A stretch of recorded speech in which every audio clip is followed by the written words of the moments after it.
কে ওই ছেলেটা? কি নাম তার? আর কি সম্পর্ক ছিল তোমার সাথে ওনার? নূর একটা ঢোক গিলল। কাপা গলায় নওশাদকে সব কিছু খুলে বলতে শুরু করল। এভাবে তাকাবেন না, আমি সব বলছি আপনাকে।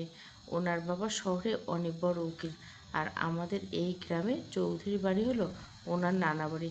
আজ থেকে কিছু মাস আগে উনি ওনার নানা বাড়িতে বেড়াতে এসেছিলেন।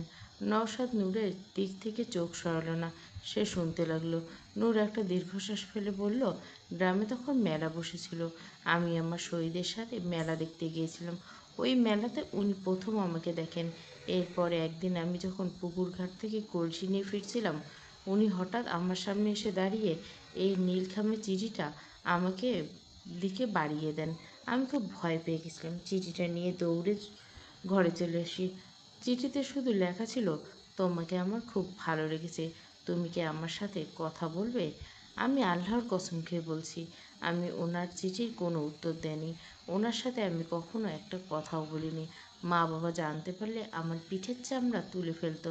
কিন্তু একটা ছেলে শহর থেকে এসে অমন সুন্দর করে চিঠি দিয়েছে, সেই ভালো লাগা থেকে শহীদের কাছে একটু গর্ব করে বলেছিলাম যে একটা শহরী বাবু আমাকে পছন্দ করে, ওইটুকু।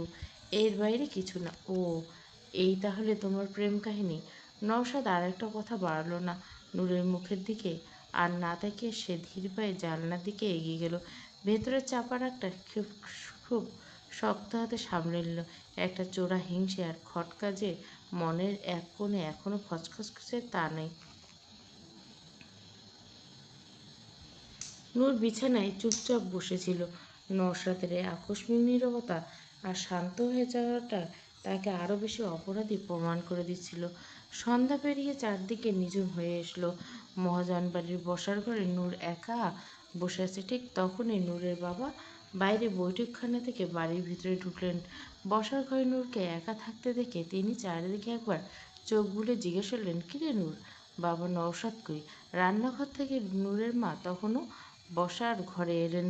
ওনার মুখে স্পষ্ট চিন্তার রেখা। তিনি নূরের বাবার দিকে তাকিয়ে বললেন, হ্যাঁ, আমি তো হেই চিন্তায় আছি। রাত থমথম করতেছে, এখনো বাড়িতে ফিরল না। কোনো সমস্যা হইল না আবার? নূরের মা মনে মনে নানা রকম অমঙ্গল চিন্তা করতে লাগলো। জামাই এমনিতে ভীষণ রাগী আর গম্ভীর। বাপের বাড়ি এসে মেয়ের সাথে কোনো মনমালিন্য হলো কি না সেই চিন্তায়। রাত তখন প্রায় 9টা। তখন হঠাৎ বাড়ির উঠোনে নওশাদের জিপ গাড়ির শব্দ শুনে ঘরের সবাই যেন হাঁপ ছেড়ে বাঁচল। নূর সবার আগে বারান্দায় গিয়ে দাঁড়ালো। জিপ থেকে নওশাদ নামলো। জিপের পিছনের ডালা থেকে সে একটা মস্ত বড় বাঁশের টুকরি নামালো। নূরের মা তড়িঘড়ি করে উঠোনে নেমে এসে বললেন, বাবা নওশাদ, তুমি কই গেছিলে বাবা? আমরা তো চিন্তায় শেষ। নওশাদ টুকরিটা বারান্দায় আলোয় এনে রাখতে সবার চোখ ছানা বড়া। টুকরি ভর্তি মাছ, ইলিশ মাছের একটা আস্ত ঝাঁকা আছে পাশে। এই মাঝরাতে এত মাছ দেখে সবাই তাজ্জব বনে গেল। নওশাদ শাশুড়ির দিকে তাকিয়ে বলে, চিন্তার কিছু না আম্মা, আসার পথে নদীর ঘাট দিয়ে আসছিলাম, দেখলাম লণ্ঠন জ্বালিয়ে জেলেরা জাল থেকে একদম টাটকা নদীর মাছ নামাচ্ছে। দেখে খুব ভালো লাগলো, তাই ভাবলাম আপনাদের জন্য নিয়ে আসি। নূরের বাবা টুকরির ভেতরে মাছ দেখে বললেন, আরে বাবা নওশাদ, তুমি আবার এত কষ্ট কইরা এই মাঝরাতে নদী থেকে মাছ আনতে গেলে কা? এগুলো কে বললো তোমারে আনতে? বাড়িতে তো মাছের অভাব নেই। কষ্টের কিছু নেই আব্বাজান। নূরের মা তো জামাইয়ের এই কাণ্ড দেখে খুশিতে গদগদ। তিনি তখনই কোমরে শাড়ির আঁচল শক্ত করে গুজে বলেন, নদীর একেবারে টাটকা জ্যান্ত মাছ, এত মাছ রাইখা দিনে সকালে স্বাদ নষ্ট হয়ে যাব। আমি এক্ষুনি বটি লইয়া আসতেছি, সব কয়টা নুন হলুদ মাইখা রাখতে হবো। তিনি রান্নাঘরের দিকে যেতে যেতে পেছন ফিরে ডাক দিলেন, ওই নূর, জলদি আয়, বাটিটা ধুইয়া দে। মায়ের ডাক শুনে নূরের মুখটা এক নিমেষে তিতা হয়ে গেল। এতগুলো আষ্টে মাছ কাটার কাজে হাত দিতে হবে ভাবতে তার জান বেরিয়ে যাওয়ার উপক্রম। নূর রান্নাঘরের দিকে পা বাড়াতে বাড়াতে আর চোখে বারান্দায় দাঁড়িয়ে থাকা নওশাদের দিকে তাকালো। নওশাদ তখনও পকেটে হাত দিয়ে দাঁড়িয়ে নূরের দিকে তাকিয়ে এক অদ্ভুত ধূর্ত আর বিজয় হাসি আসছেন। নূর প্রতিশোধের গন্ধ পেল। নূর মনে মনে নওশাদকে 101টা গালি দিয়ে বিড়বিড় করে লাগলো, আসছে আমার বড় তাহা হাতেম ভাই। এই মাঝরাতে ওনাকে কে বলেছিল এত মাছের শ্রাদ্ধ করতে? লোকটা একটা আস্ত জল্লাদ। আমার কপাল, খাটতে খাটতে আমার হাড় মাস আলাদা হয়ে যাবে। নূর রান্নাঘরের মেঝেতে বটি নিয়ে বসা মায়ের পাশে ধপ করে বসে পড়ল। একটা মস্ত বড় মাছের গায়ে হাত দিতে মাছটা ডানা ঝটপটে উঠল, আর নূরের সুতি শাড়িতে ছিটকে এলো আষ্টে পানি। নূর চোখ মুখ কুঁচকে একটা কাঠি দিয়ে মাছটার মাথা আলতো করে খোঁচা দিল। মুখটা বাংলার প্যাঁচের মতো করে সে মনে মনে আবারও বিড়বিড় করল, বড় বাড়ির বড় দেওয়ান, নূরের মা। মহাজানগিনী তখন বেশ হাত চালিয়ে মাছের পিঠের চাকা কাটছেন। মেয়ের বিড়বিড়ানি শুনে তিনি ধমক দিয়ে বললেন, কিরে নূর, একলা একলা কি বক বক করতেছস? মাছ কাটাকুটি আর ধোয়াধুয়ি করতে করতে রাত প্রায় 10:30 বেজে গেল। নূরের হাত দুটো আষ্টে গন্ধে একাকার। নূরের শাড়ির নিচের অংশ ভিজে গেছে। নূরের মা শেষবারের মতো মাছের টুকরোগুলো বড় গামলায় ধুয়ে নিচ্ছিলেন। সব কাজ শেষ করে নূর ভালো করে সাবান দিয়ে হাত মুখ ধুয়ে ভেজা শাড়ি বদলে ঘরে ঢুকলো। তখন রাত 11টা পার হয়ে গেছে। ঘরের হ্যারিকেনের আলোটা একদম কমিয়ে রাখা আছে। ঘরের ভিতরে ঢুকতে নজরে গেল বিছানার দিকে। হ্যারিকেনের মৃদু আলোয় বিছানায় কাঁধ হয়ে শুয়েছে নওশাদ। সে এখন পুরোপুরি খালি গায়ে, চাদরের একাংশ কোমরে জড়িয়েছে। নূর দরজার কাছে দাঁড়িয়ে এক মুহূর্তের জন্য স্তব্ধ হয়ে গেল। নওশাদের চওড়া সুগঠিত বুক আর সুঠাম কাঁধের উপর হ্যারিকেনের হলদেটে আলোয় ছায়া খেলা এক অদ্ভুত মায়া তৈরি করেছে। আর গায়ের ফর্সা চামড়াটা এই মৃদু আলোয় আরও উজ্জ্বল দেখাচ্ছে। তীব্র রাগী আর রাশভারী এই পুরুষটিকে খালি গায়ে এই অলস ভঙ্গিতে শুয়ে থাকতে দেখে নূরের বুকের ভেতরটা কেমন যেন ধক করে উঠল। মনের অজান্তে নূরের মনে হলো, লোকটা আজ এত রাতে ভীষণ সুন্দর দেখাচ্ছে কেন? কি হলো? দরজায় ছায়ামূর্তির মতো দাঁড়িয়েছে কেন? দেওয়ান বাড়ির জল্লাদকে খালি গায়ে দেখে মহাজন বাড়ির ছোট বুড়ির চোখ চড়ক গাছ হয়ে গেল। নূর থতমত খেয়ে নিজের চোখ দুটো পলকের মধ্যে সরিয়ে নিল। তার ফ্যাকাশে গাল দুটো মুহূর্তে লজ্জায় লাল হয়ে গেল। আপনার দিমাগ 24 ঘন্টা মাথায় চড়ে থাকে। নিজে তো রাজার মতো আয়েশ করছেন, আর ওদিকে মাঝরাতে নদী থেকে মাছ তুলে এনে আমার হাড় মাস আলাদা করে দিলেন। আপনার কি দয়ামায়া বলতে কিছু নেই? চুপচাপ ঘুমো আসে। নূর আর কথা বাড়ানোর সাহস পেল না। নওশাদ গম্ভীর কণ্ঠস্বর তাকে এক নিমেষে শান্ত করে দিল। ধীর পায়ে এগিয়ে গিয়ে বিছানার অপর পাশে আলতো করে শুয়ে পড়ল। ঘরের হ্যারিকেনটা নিভিয়ে দেওয়া হয়েছে। এখন শুধু জানলার ফাঁক দিয়ে আসা চাঁদের আলো ঘরের দেওয়ালে আঁকিবুঁকি কাটছে। মাঝরাতে ঘুমের ঘোরে নওশাদের কাছে চলে এলো নূর। নূরের হাতের ছোঁয়া পেতে নওশাদের বদ্ধ চোখ দুটো সজাগ হয়ে উঠল। নওশাদ চোখ মেলে অন্ধকারের মাঝে নূরের নিষ্পাপ ঘুমন্ত মুখটার দিকে তাকালো। চাঁদের আলো নূরের মুখের চপলতা এখন শান্ত মায়ের রূপ নিয়েছে। নূরের হাতের স্পর্শে নওশাদের বুকের ভেতরটা এক অদ্ভুত তোলপাড় শুরু হলো। মনে মনে নিজেকে শক্ত করলো। তার পুরুষালী অহংকার তাকে বারবার মনে করে দিয়েছিল যে বিয়েটা হয়েছে পরিস্থিতির চাপে। তাকে সে এত সহজে নিজের মনের ভেতরে রাজত্ব করতে দিতে পারে না। নওশাদ মনে মনে ভাবল, নূর দেওয়ান বাড়ির বড় বউ, ও আমার অধিকার, আমার দায়িত্ব। কিন্তু ওকে আমি এখনো মন থেকে পুরোপুরি আমার অর্ধাঙ্গিনী হিসেবে মেনে নিতে পারিনি। দেওয়ান বাড়ির ছেলে নিজের দায়িত্ব কখনো অবহেলা করে না। নূরের কোনো ক্ষতি আমি হতে দেব না। কিন্তু মনটা এত সহজে সঁপে দেওয়া যায় না। নওশাদ একটা দীর্ঘশ্বাস ফেলে নিজের আবেগকে শক্ত হাতে দমন করল। তারপর খুব আলতো করে নূরের হাতটা নিজের বুক থেকে সরিয়ে নিল। নিজের শরীরটাকে একটু দূরে সরিয়ে নিয়ে নূরের মাঝখানে একটা অলিখিত দূরত্ব দেওয়াল টেনে দিল। নূর ঘুমের ঘোরে একটু উস্কো করে উঠল, কিন্তু নওশাদ আর তাকিয়ে ফিরে তাকালো না। উল্টো ঘুরে শুয়ে জানলার বাইরে অন্ধকারের দিকে তাকিয়ে রইল। নূরের ঘুম ভাঙল। উঠে দেখলো বিছানার অপর পাশটা খালি। নওশাদ ইতিমধ্যে বাইরে চলে গেছে। রান্নাঘর থেকে নূরের মা মহাজানগিন্নি নূরকে ডাক দিলেন, কিরে নূর, বেলা হইয়া গেল, এখনো উঠোস নাই ক্যা? জামাই তো অনেক সকালে উঠা শ্বশুরের সাথে বাইরে গেছে। জলদি হাত মুখ ধুয়ে আয়, নাস্তা তৈরি।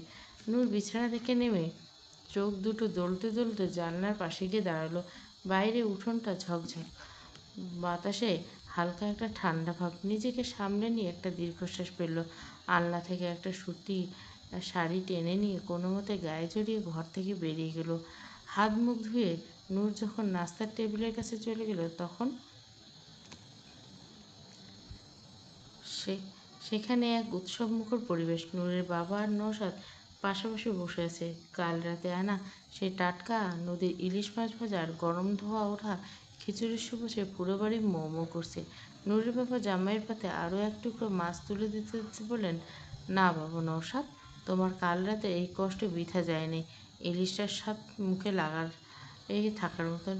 নওশাদ মৃদু হাসল। তার পরনে এখন ধবধবে সাদা একটা সুতির পাঞ্জাবি, চুলগুলো ভেজা আর পরিপাটি আঁচড়ানো। শ্বশুরের কথায় পিঠে খুব শান্ত গলায় বলল, আপনার ভালো লেগেছে, এটাই অনেক আব্বাজান, কষ্টের কিছু নেই। ঠিক তখনই নূর এক কোণে দাঁড়ালো। নূরের মা নূরকে দেখে তাড়া দিয়ে বলল, এই নূর, দাঁড়ায় আছিস কেন? নিজের প্লেট লাও। নূর মুখ নিচু করে নওশাদের গ্লাসে পানি ঢেলে দিল। বিদায়ের মুহূর্তে নূরের মা নূরকে জড়িয়ে ধরে কেঁদে ফেলল। নিজের সংসার আগলে রাখিস মা, জামাইকে যেমন চড়া মেজাজের হোক মনে রাখিস, পুরুষ মানুষ কিন্তু একটু যত্নের কাঙাল, অবাধ্য হইস না কখনো। নূরের বাবা নওশাদের পিঠে হাত রেখে বলেন, আমার মাটা একটু অবুঝ বাবা, কোনো ভুল ত্রুটি হইলে নিজের মনে করে মাফ করে দাও। নওশাদ খুব ভদ্র ছেলের মতো মাথা নিচু করবেন, আপনি চিন্তা করবেন না আব্বাজান। জিপ গাড়িটা মহাজন বাড়ির গেট পেরিয়ে উড়িয়ে দেওয়ান বাড়ির রাস্তার দিকে ছুটতে শুরু করলো। নূর জানলায় দিয়ে তাকিয়ে বাইরে তাকিয়ে রইল। বাতাস এসে মুখের উপর ছড়ানো চুলগুলো এলোমেলো করে দিচ্ছে। আর চোখে একবার নওশাদের শক্ত জওয়ালের দিকে তাকালো। নওশাদ অন্তত মনোযোগ দিয়ে গাড়ি চালাচ্ছে। নূর একটা দীর্ঘশ্বাস ফেলে সিটে হেলান দিল। গাড়ি দেওয়ানবাড়ি চেনা সীমানার দিকে যত এগোচ্ছিল, নূরের বুকের ভেতর শূন্যটা ততই দলা পাকিয়ে উঠছিল। বাপের বাড়ি থেকে দেওয়ানবাড়ি ফিরে এসেছে আজ 2 দিন পার হয়ে গেছে। নূরের শাশুড়ি আম্মা নিজে দাঁড়িয়ে নূরকে এই বাড়ির নিয়মকানুন বুঝিয়ে দিচ্ছে। দেওয়ানবাড়ির সবাই নূরকে খুব ভালোবেসেছে, তাকে বেশ আপন করে নিয়েছে। দেওয়ানবাড়ির মানুষের সংখ্যা কম নয়, পুরো পরিবারের জাল বেশ বড় এবং মজবুত। নওশাদরা সব মিলে 6 ভাই। তবে এই বিশাল বংশের সবাই যে সারা বছর এক ছাদের নিচে থাকে তা নয়। কাজের সূত্রে এবং ব্যবসার ক্ষেত্রে দেওয়ানবাড়ির একটা বড় অংশ শহরের সাথে যুক্ত। নওশাদের আরও 3 চাচা আছেন। এই 3 চাচার মধ্যে 2জন চাচা পাকাপাকি শহরে থাকেন, আর সেখানে দেওয়ান বংশের বড় বড় ব্যবসা বাণিজ্য দেখাশোনা করেন। শুধু চাচারা একাই নন, নওশাদের 3 চাচাতো ভাই তাদের নিজেদের বউ বাচ্চা সহ শহরের ওই বাড়িতে থাকেন, আর চাচাদের সাথে ব্যবসার হাল ধরেছেন। ঈদের সময় বা কোনো বড় পরব ছাড়া তাদের গ্রামে খুব একটা আসা হয় না। আর বাকি রইল যে অংশটা, তারা দেওয়ানবাড়ির এই আদি অন্দরমহলটা আগলে রেখেছেন। নওশাদের বাবা ছেজু চাচা আর মূলত গ্রামের জমি জমা চাষবাস আর দেওয়ানবাড়ির খামারটা দেখাশোনা করেন। বাড়িতে নওশাদের মা বাবা, নওশাদের সেজু চাচা চাচি, চাচাতো ভাই, চাচাতো ভাইয়ের বউ রেশমা, আশা আর মণি আছে। নদীর একটা মরা খাল এসে মিশেছে সেই নির্জন চরের এক কোণে রয়েছে একটা পুরনো কাঠের গুদামঘর, যা এখন প্রায় পরিত্যক্ত। আজ দুপুরের পর নওশাদ তার বিশ্বস্ত 4 জন লাঠিয়াল নিয়ে সোজা এসে হাজির হলো। ভেতরে অন্ধকার আর গুমট পরিবেশে এক ধরনের ভয়ের ছায়া। ঘরের মাঝখানে খুঁটির সাথে হাত পা শক্ত করে বেঁধে রাখা হয়েছে গফুরকে। এই গফুর হলো পাশের অঞ্চলে এক কুখ্যাত চোরাবারকারী। সে গত কয়েকদিন ধরে নওশাদের অনুমতি ছাড়া সীমা ব্যবহার করে ওপার থেকে নিষিদ্ধ জিনিসপত্র পাচার করছিল। শুধু তাই নয়, সে নওশাদের লাঠিয়ালের ওপর হাত তোলার দুঃসাহস দেখছে। নওশাদ ঘরে ঢুকে তার পকেট থেকে দেশলাই বের করে বিড়ি ধরালো। সিগারেটের ধোঁয়া কুণ্ডলে অন্ধকারের মাঝে কুণ্ডলি পাকিয়ে উপরে উঠে গেল। সে গফুরের একদম সামনে এসে দাঁড়ালো। নওশাদের দীর্ঘ বলিষ্ঠ অভাবটা গফুরের উপর এক যমদূতের মতো ছায়া ফেলল। নওশাদ বিড়িতে একটা লম্বা টান দিয়ে বলল, গফুর, তোরে তো আমি বেশ বুদ্ধিমান ভাবতাম, তা আমার নাকের ডগা দিয়ে বেইমানি করে এই বুদ্ধি তোরে কে দিল? গফুর ভয়ে কাঁপছে, তার কপাল বেয়ে ঘাম ঝরছে। কাঁপা গলায় বলল, আমারে মাফ করে দেন, ভুল হয়ে গেছে। আমি আর এই এলাকায় পা দেব না। ওনারা আমারে অনেক টাকার লোভ দেখাইছিল। ওনারা মানে? নওশাদের গলার স্বর এবার চড়ে গেল। চেয়ারম্যান চোয়ালের রগগুলো রাগে কাঁপতে লাগলো। গফুরের নাম বলতে ইতস্তত করলো। তখন নওশাদের ভেতরে নিষ্ঠুর জল্লাদটা এক নিমিষে জেগে উঠল। হাতের জ্বলন্ত সিগারেটটা গফুরের কাঁধের চামড়ার উপর চেপে দিল। আহ! গফুরের এক তীব্র আর্তনাদে পুরো গুদামঘর কেঁপে উঠল। নওশাদের চোখে কোনো দয়া অনুশোচনা লেশমাত্র নেই। নওশাদ দেওয়ানের এলাকা থাইকা অন্য কারো দালালি করব? এত বড় কলিজা তোর? নাম বল, কার ইশারায় এই কাজ করছিস? ব্যথার চোটে গফুর এবার আর ধরে রাখতে পারল না। সে গড় গড় করে শহরের এক বড় ব্যবসায়ীর নাম বলে দিল। সে গোপনে জমি দখল করে চক্রান্ত করছে। নামটা শুনতে নওশাদের ঠোঁটের কোণে এক অদ্ভুত ভয়ঙ্কর নিষ্ঠুর হাসি ফুটে উঠল। লাঠি এলে হুকুম দিল, এর মুখ যেন আমি আর কোনোদিন এই গ্রামে না দেখি। দেওয়ানবাড়ির আদি অন্দরমহলটা আজ সকাল থেকে এক অন্যরকম কলকলিত। হবে নাই বা কেন? গত বিকেলে ঢাকা থেকে এসেছে নওশাদের একমাত্র ফুপু জান্নাত বেগম। তিনি এই বাড়িতে আসা মানে রান্নাবান্না, এলাহি কাণ্ড আর উৎসবের আমেজ। আজ শীত বসন্তের কোনো বালাই নেই, তবুও ফুপে জানের প্রিয় চুষি পিঠা আর পুলি পিঠা বানানোর তোড়জোড় চলছে। সকাল থেকে মস্ত বড় রান্নাঘরের বারান্দায় উনুন জ্বালিয়ে ঘন দুধে ক্ষীর তৈরি হচ্ছে, যার মিষ্টি সুবাস পুরো অন্দরমহল মৌ মৌ করছে। চালের গুঁড়ি কৌটা তদারকি করছে নওশাদের মা, আর বারান্দায় এক কোণে জলচৌকিতে কুড়ানি নিয়ে বসে গেছে নূর। তার সাথে হাত লাগাতে এসেছে মণি। মণি স্বভাবত খুব চটপটে, আর নূরের সমাবেশে হয় দুজনে বেশ সখ্যতা জমতে বেশি সময় লাগেনি। নূর নীল রঙের সুতি শাড়ি পরেছে, চুলগুলো আজ খোপা করা, বেশ হাত চালিয়ে নারকেল করেছে। মণি নূরের ঠিক মুখোমুখি এসে আরেকটা কুড়ুনি দিয়ে নারকেল করেছে। নওশাদের ফুপু জান্নাত বেগম, ওনার পরনে দামি সুতি শাড়ি, চোখের চশমা। শহরে থাকলেও গ্রামীণ আভিজাত্যের ছোঁয়া ওনার পুরো অপব্যয়।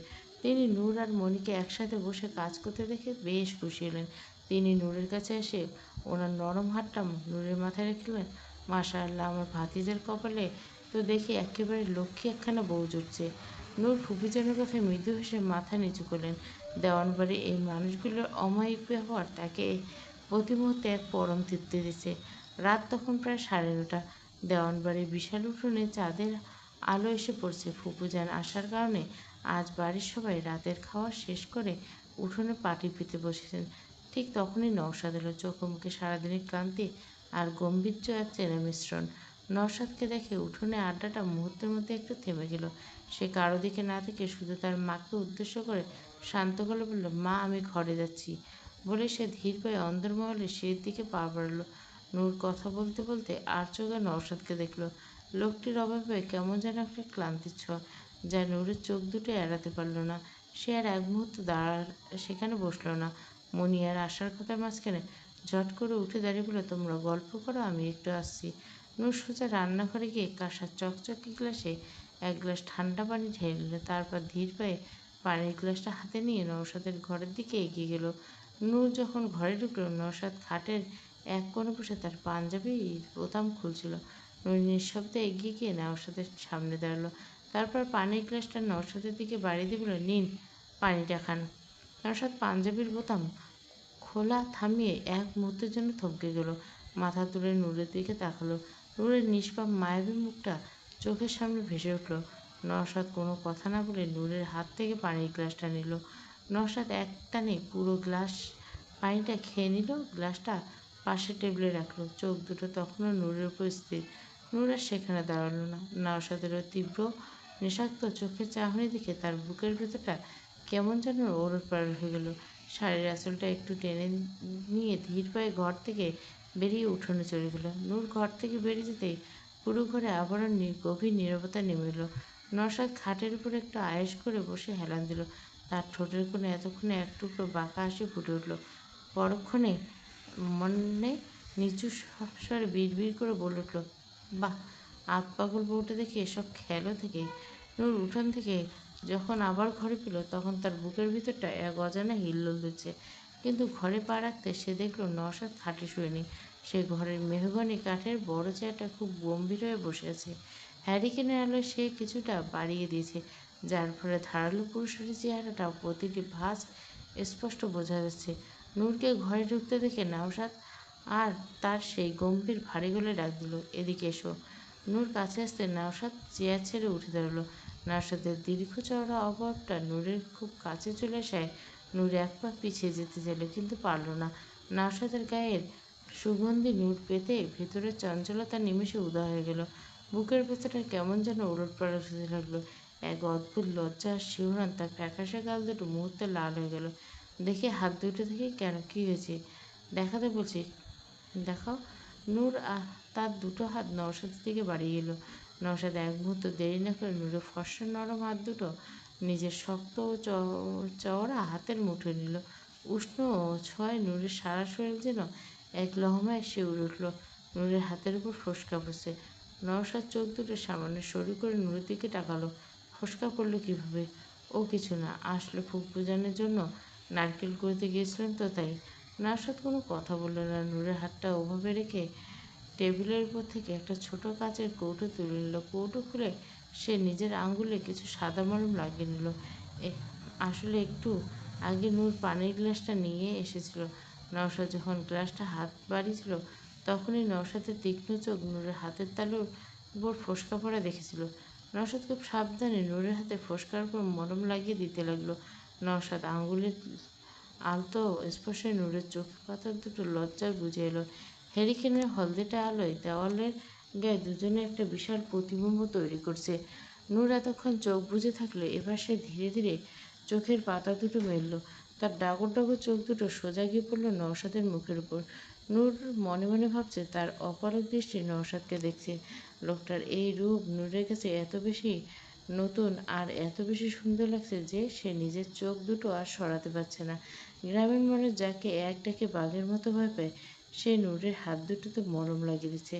নওশাদের ধারালো কপাল, চওড়া চোয়াল আর চোখের রক্তাভ কাঠিন্য যেন এই মুহূর্তে এক গভীর গোপন মায়ের রূপ নিয়েছে। নূরের বুকের ভেতরটা এক অদ্ভুত ভালো লাগে তোলপাড় করতে লাগলো। জিনিসটা নূরের মনে খুব কাছে গিয়ে এক অদ্ভুত সুখের দোলা দিল। নওশাদ মলম লাগানো শেষ করে মাথা তুলে তাকাতে দেখলো নূর তার দিকে এক দৃষ্টিতে তাকিয়েছে। একরাশ মুগ্ধতা আর লজ্জা।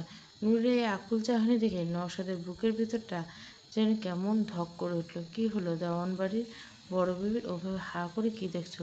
তোমার এই আতপাগল মাথাটা পুরোপুরি খারাপ হয়ে গেল? নূর নওশাদের এই আকস্মিক খোঁজায় এক লহমায় বাস্তবে ফিরে এলো। মুখের এত কাছে নিজের মুখ দেখে লজ্জায় একেবারে লাল হয়ে গেল। চট করে নিজের চোখ দুটো সরিয়ে নিয়ে দু হাত শাড়ির আঁচলের নিচে লুকিয়ে ফেলে তোতলাতে তুললা, আমি কিছু দেখছি না তো। আপনার মাথা 24 ঘন্টা ওলটপালট চিন্তা। নওশাদ একটা মৃদু শব্দ করে হাসলো, একদম মন খোলা নিচু একটা পুরুষ হলে হাসি। চেয়ারের দিকে এগিয়ে যেতে যেতে বলল, অনেক হয়েছে, এবার বিছানায় গিয়ে চুপচাপ শুয়ে পড়ো। নূর আর এক মুহূর্ত দাঁড়াল না, দ্রুত বিছানায় একপাশে শুয়ে পড়ল। গায়ের চাদরটা একটানে মুখের উপর পর্যন্ত টেনে দিল যাতে নওশাদ চাদরের আড়ালে লুকিয়ে থাকা নূরের লজ্জার রাঙা গাল দুটো দেখতে না পায়। নওশাদ হারিকেনের আলো এক ফুঁয়ে নিভিয়ে দিয়ে বিছানায় এসে শুয়ে পড়ল। ঘরের বাতাস এখন শুধু জানলার ফাঁক গলে আসা চাঁদের রূপলি আলো। তবে আজ রাতে এই অন্ধকারে দুজনের মাঝখানে ছিল এক নতুন মধুর লগনের গোপন সুবাস। পরদিন দুপুর গড়াতে দেওয়ানবাড়ির অন্দরমহলে ব্যস্ততা কিছু কমল। নূর নিজের ঘরে বসে কিছুক্ষণ আলসেমি করার পর কেমন যেন একটা ছটপটে ভাব অনুভব করলো। হাত মুখ ধুয়ে ভাবলো যাক একটা ছাদ থেকে ঘুরে আসি। দেওয়ানবাড়ির বিশাল এই পুরনো অট্টালিকায় ছাদটা নূরের খুব প্রিয়। সেখান থেকে পুরো গ্রামের সবুজ গাছপালা এক নজরে দেখা যায়। নূর সিঁড়ি ভেঙে ছাদে এসে দাঁড়ালো। সোনাঝরা রোদ চারিদিকে নারকেল গাছের মাথায় এসে পড়ছে। ছাদে পা রাখতে ছাদের উত্তর কোণের কারুকার্য করা রেলিংটা ধরে স্থির হয়ে দাঁড়িয়ে আছে আশা। নূর ভেবেছিল আশা হয়তো এমনি আকাশ দেখছে, কিন্তু একটু কাছে এগোতে নূরের ডাগর চোখ দুটো অন্য কিছু আঁচ করতে পারল। আশার পরনে একটা বাসন্তী রঙের সুতির শাড়ি। তার ডান হাতে আঙুলগুলো রেলিংয়ে পাথরে খাজে এক অদ্ভুত চঞ্চলতায় কাঁপছে। সবচেয়ে বড় কথা, আশার দৃষ্টি ছাদের উপরে আকাশে নেই। তার চোখ দুটো নিচে ধুলোয় ওড়ানো মেঠো পথের উপর এক দৃষ্টিতে তাকিয়েছে। নূর নিঃশব্দে পা ফেলে আশার ঠিক পেছনে গিয়ে দাঁড়ালো।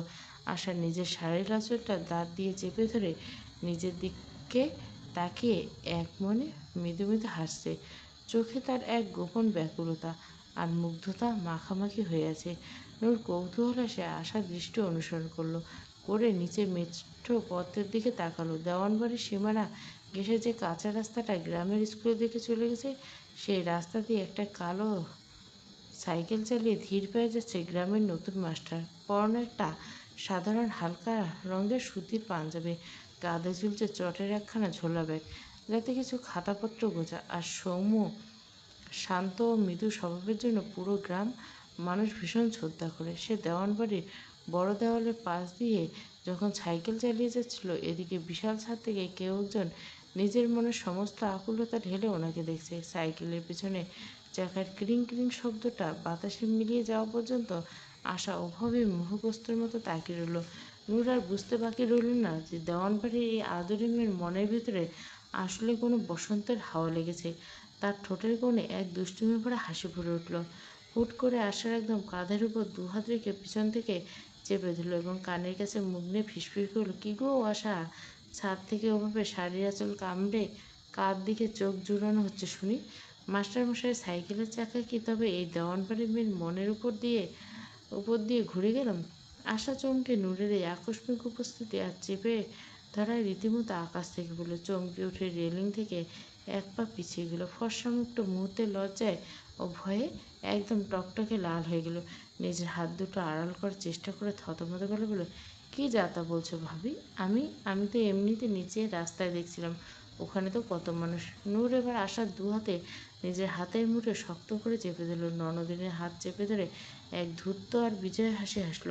নূর চোখ দুটো বড় বড় করে বলল, সবাই যায়, কিন্তু সবার যাওয়ার সময় তো কেউ ওভাবে আঁচলে কামড়ে খিলখিল করে হাসে না।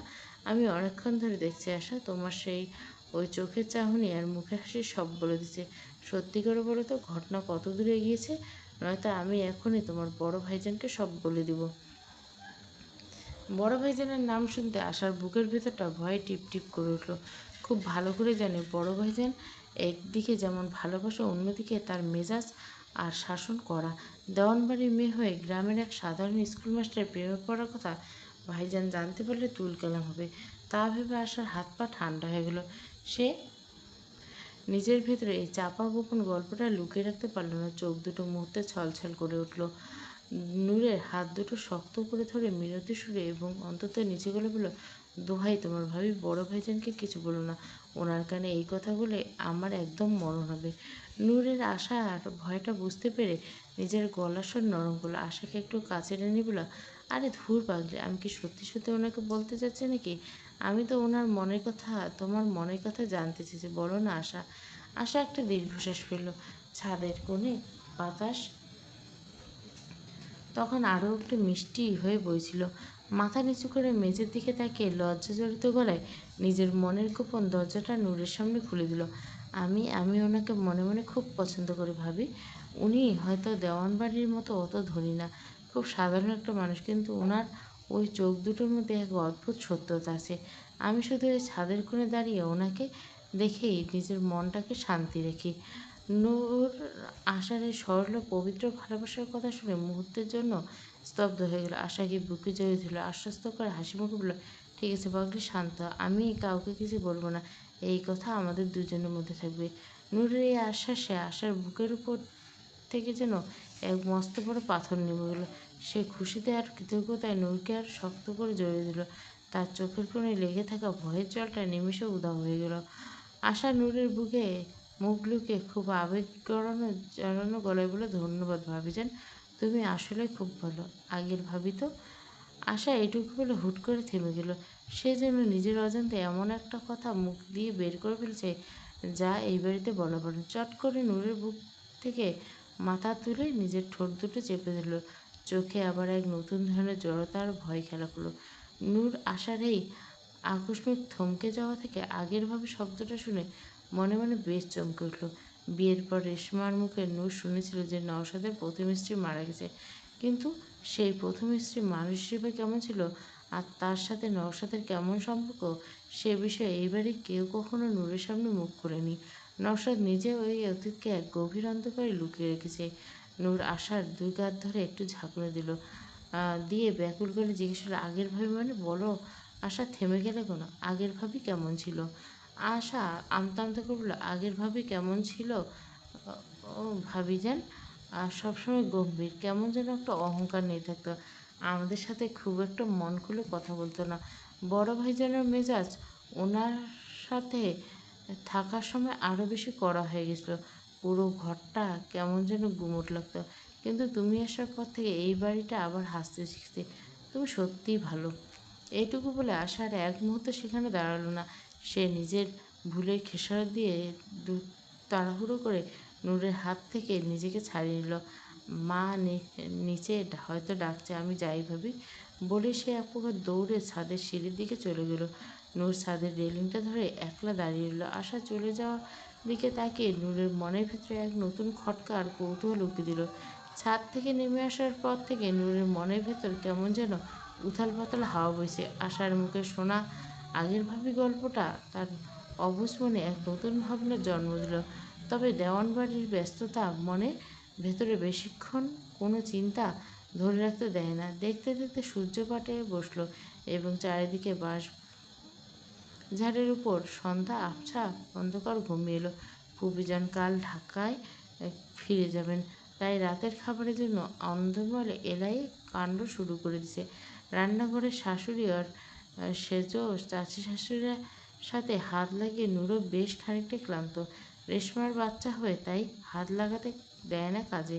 সবার খাওয়া দাওয়া শেষ হতে হতে রাত প্রায় 10:30 বেজে গেল। নূর তখন নিজের ঘরে ফিরল। ঘরে ঢুকে নূর দেখল নওশাদ এখন ফেরেনি। বৈঠকখানে হয়তো জমি জমার কোনো জরুরি হিসাব চুকাচ্ছে। নূর একটা স্বস্তির নিঃশ্বাস ফেলল। রান্নাঘরে আগুনের তাপে তার খাটুনি আর সারা শরীর ক্লান্তে ভেঙে আসছিল। আলনা থেকে একটা সাদা সুতির পাতলা শাড়ি টেনে নিল। হাত মুখ ভালো করে ধুয়ে নিল। গায়ে ফিরোজা রঙের শাড়িটা বদলে সাদা শাড়িটা জড়িয়ে নিল। শাড়ির আঁচলটা ফর্সা কাঁধ বেয়ে মেঝেতে লুটোপুটি খাচ্ছে। ভেজা মুখ আর চুলের কিছু অবাধ্য গোছা কপালে সে ফর্সা গালে লেপটেছে, যা থেকে দু এক ফোঁটা জল এখনো টপটপ করে ঝরছে।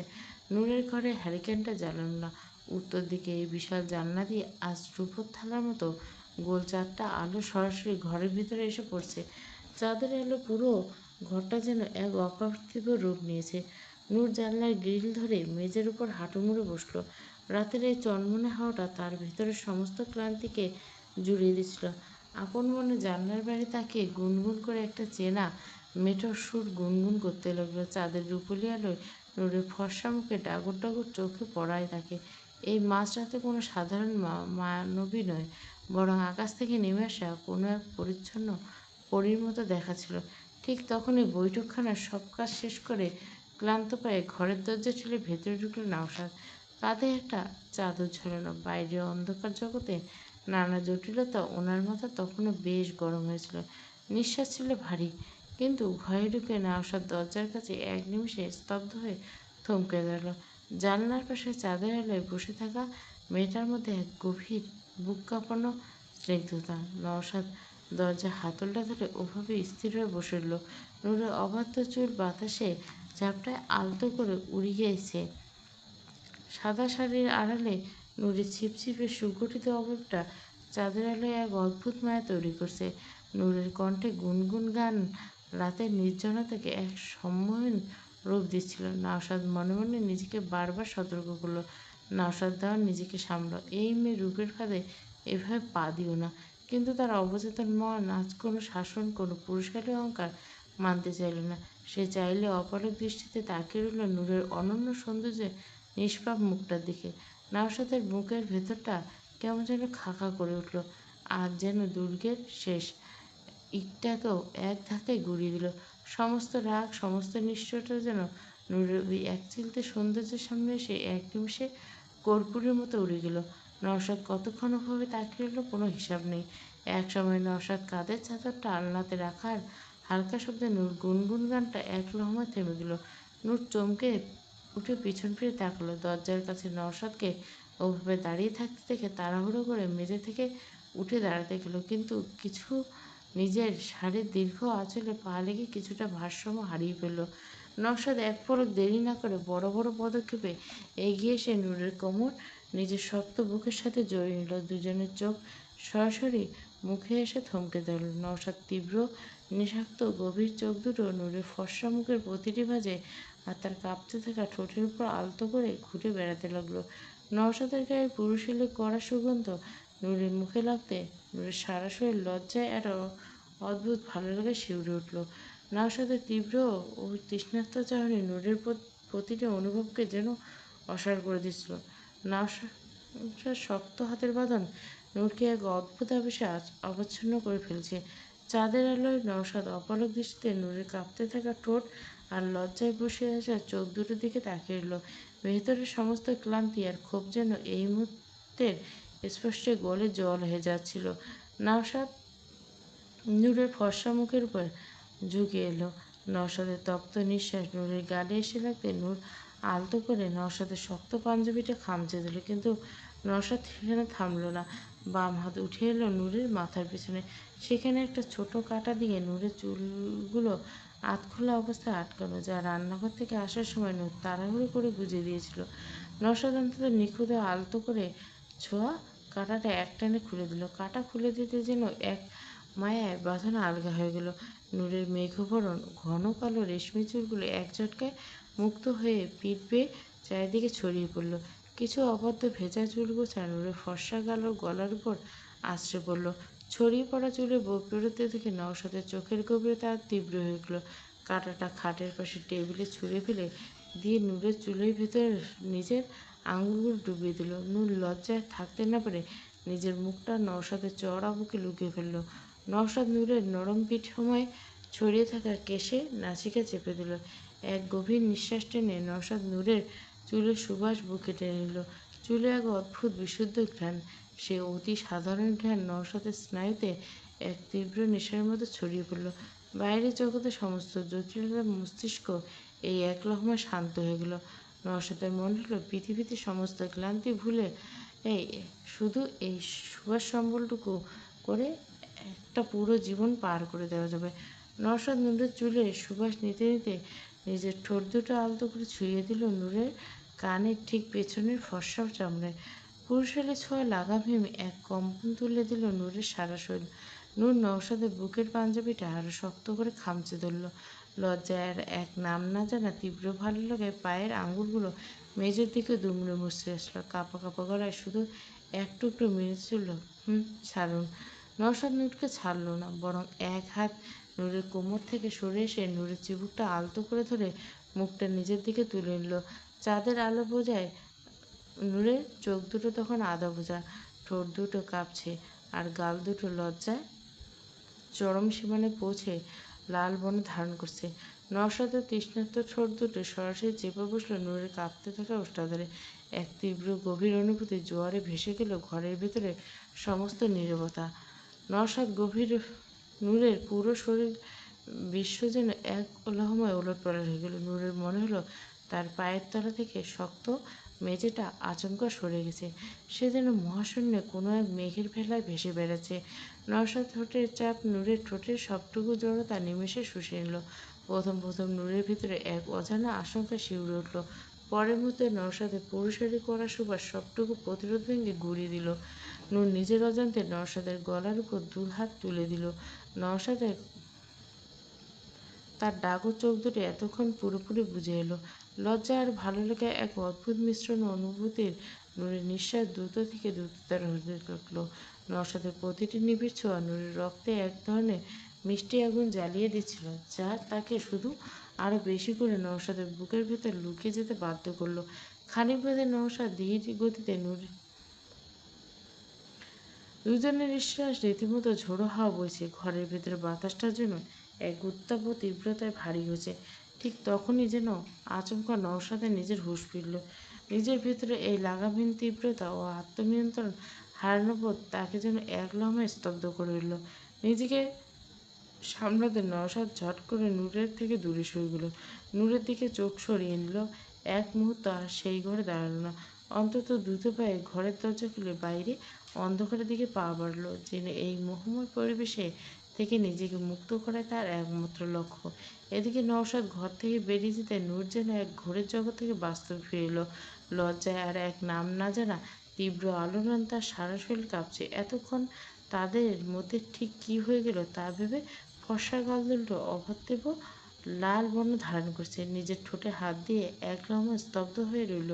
তার আর সহ্য করতে না পারে দৌড়ে গিয়ে বিছানায় শুয়ে পড়ল। চোখের পলকে গায়ের কাঁথাটা টেনে একেবারে পায়ের নখ থেকে মাথার চুল পর্যন্ত মুড়ে দিল। কাঁথার নিশ্ছিদ্র অন্ধকারের ভেতরে শুয়ে নূর শুনতে পাচ্ছিল নিজের হৃৎপিণ্ডের অবাধ্য ধকধকানি। কাঁথার নিচে লুকিয়ে থাকা নূরের জীবনের সবচেয়ে সুন্দর এক অদ্ভুত লজ্জার চাদরে নিজেকে জড়িয়ে আষ্টেপৃষ্টে বন্দি করে রেখেছে। সকালে ঘুম থেকে ওঠার পর থেকে নূরের চোখ দুটো বারবার যেন নওশাদকে খোঁজ করছিল, কিন্তু নওশাদ বরাবরের মতো অন্দরমহলে নেই। নওশাদের মা জোহরের নামাজ পড়ে তসবিহ হাতে নিয়ে ঘরে জিরোচ্ছেন। রেশমাকে জোর করে ঘুমাতে পাঠানো হয়েছে। দুপুরের সব কাজ চুকিয়ে নূর বারান্দায় এসে দাঁড়ালো। তখন তার চঞ্চল মন ঘরে কিছুতেই টিকতে চায় না। ঠিক তখনই মণি এক কলসি পানি নিয়ে উঠোন পেরিয়ে অন্দরমহলে ঢুকছিল। তাকে দেখে নূরের মাথায় এক নতুন বুদ্ধি আসলো। দেওয়ানবাড়ির মস্ত বড় গরুর খামার আছে। বিয়ের পর থেকে আজ পর্যন্ত সেই খামারটা নিজের চোখে দেখা হয়নি নূরের। নূর চট করে শাশুড়ি মায়ের ঘরের দরজার সামনে দাঁড়ালো। অন্তত নরম গলায়, আম্মা, একটা কথা বলবো? বড় গিন্নি চোখ মেলে নূরের দিকে তাকিয়ে বলে, কি মা? নূর হাতের আঙুলগুলো একটু মুছে আমতা আমতা করে বলল, বলেছিলাম তো বিয়ের পর তো আজ পর্যন্ত দেওয়ানবাড়ির খামার আমার দেখা হয়নি। এখন তো দুপুরের কাজ সব শেষ, আমি কি একটু মনির সাথে খামারটা দেখতে যেতে পারি? শাশুড়ি মা নূরের মুখে সরল আকৃতি দেখে মৃদু হাসলেন। মহাজন বাড়ির এই আদুরি মেয়েটা যে দেওয়ানবাড়ির নিয়মের বেড়াজালে বন্দি হতে গিয়েও নিজের চঞ্চলতাকে হারায়নি, তা ওনার বেশ ভালোই লেগে। তিনি বললেন, তা যাও, তবে রোদের মধ্যে বেশি দেরি করো না। মনির সাথে সাবধানে যাবে, আর রাউফ লাঠিয়ালকে সাথে নিয়ে যেন। শাশুড়ি আমার অনুমতি পেয়ে নূরের মুখে এক চিলতে বিজয় হাসি ফুটে উঠল। এক দৌড়ে নিজের ঘরে গিয়ে গায়ে সুতির শাড়িটা একটু ভালো করে গুছিয়ে নিল। তারপর মণিকে ডেকে দুজনে মিলে রওনা হলো দেওয়ানবাড়ি খামারের দিকে। মেঠো পথে দুদিকে সোনালি ধানের ক্ষেত রোদে ঝিলমিল করছে। মাথার উপর চিল রেখে যাচ্ছে ডানা মেলে। ডুগডুগি বাজিয়ে আইসক্রিম মেলে যাচ্ছে সাইকেল হাঁকে। আর সেই শব্দের পিছনে ছুটছে গুটি কয়েক ন্যাংটো বাচ্চা। বাতাসে একটা সেদো মাটির উদাসী দুপুরের গন্ধ। নূর চারিপাশে চেনা দৃশ্যগুলো দেখতে দেখতে বেশ ফুরফুরে মেজাজে হাঁটছিল। মূল রাস্তা ওঠার ঠিক আগে মোড়টা আসতে নূরের সেই ফুরফুরে মেজাজটা এক লহমায় বিষাদে রূপ নিল। বটতলার চটচটে মাটির উপর একটা জটলা পেকেছে। গ্রামে কিছু মাতব্বর আর বয়স্ক লোক সেখানে গোল হয়ে দাঁড়িয়ে তীব্র গলায় চেঁচামেচি করছে। কৌতূহলে নূর আর মণি একটু এগিয়ে যেতে নূরের বুকের ভেতরটা মোচড় দিয়ে উঠল। বটগাছের নিচে একটা ভাঙা জলচৌকির উপর গুটিসুটি মেরে বসে আছে 13-14 বছরের একটা কিশোরী মেয়ে। মেয়েটার চোখ দিয়ে অঝরে জল পড়ছে। ভয়ে তার চিবুক আর হাত পা কাঁপছে। মেয়েটার পাশে মাটিতে বসে মাথা কুটে আছে তার এক বিধবা মা। তাদের সামনে দাঁড়িয়ে আছে গ্রামের মাতব্বর মুজিব মিয়া। আঙ্গুল উঁচিয়ে হুঙ্কার সাজেছে, শোনো রহিমের বউ, কান্নাকাটি করে কোনো লাভ নেই। তোমার মাইয়া সমন্তা হয়ে গেছে, অথচ এখনো তার মাথা ঘোমটা নেই, লাজ শরম নেই। গায়ের মানুষের চোখ তো আর অন্ধ নয়। কালকে স্কুলের পাশ দিয়ে যাওয়ার সময় এক যুবককে তাকায় হাসছে কেন? এই বয়সের মাইয়ার এসব গ্রাম্য সহ্য করুম না। এলাকার পীর সাহেব বলছেন, এই সর্বনাশী মাইয়া তো গায়ের যুবকদের ইমান নষ্ট করবে। হয় এই মায়ের সামনে শুক্রবার ওই বুড়া খলিলের লগে বিয়া দিবা, নইলে তোমাকেও সমাজচ্যুত করা হইব। একটা ফুটফুটে কিশোরী মেয়েকে তার ইচ্ছার বিরুদ্ধে স্রেফ একটা অমূলক অজুহাতে এক বুড়োর গলায় ঝুলিয়ে দেওয়া ফতোয়া জারি হয়েছে। এই দৃশ্য দেখে নূরের মুখটা মুহূর্তে শক্ত হয়ে উঠল।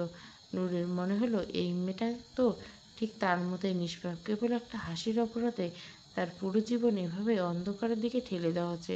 নিজের অজান্তে মাতব্বরের দিকে পা বাড়ালো। মণি চট করে নূরের হাতটা খপ করে ধরে ফেললো। ভয়ার্ত গেলে ফিসফিস করে, ভাবি, ওদিকে যাইও না, ওটা সমাজের বিচার। নূর মণির হাত থেকে ঝটকায় সরিয়ে দিল। চোখ দুটো তখন প্রতিবাদের আগুন। কিসের সমাজ মণিয়াপা? একটা মেয়ের জীবন এভাবে নষ্ট করে দেওয়ার বিচার? কেউ একটা কথা বলছে না। রাবলাটের পরিস্থিতি বেগতি থেকে সামনে এসে দাঁড়িয়ে নিচু গলে বললেন, ছোট আম্মা, আপনি শান্ত হন। এইখানে ঝামেলা বাড়াইলে আমাদের চাকরি থাকবো না।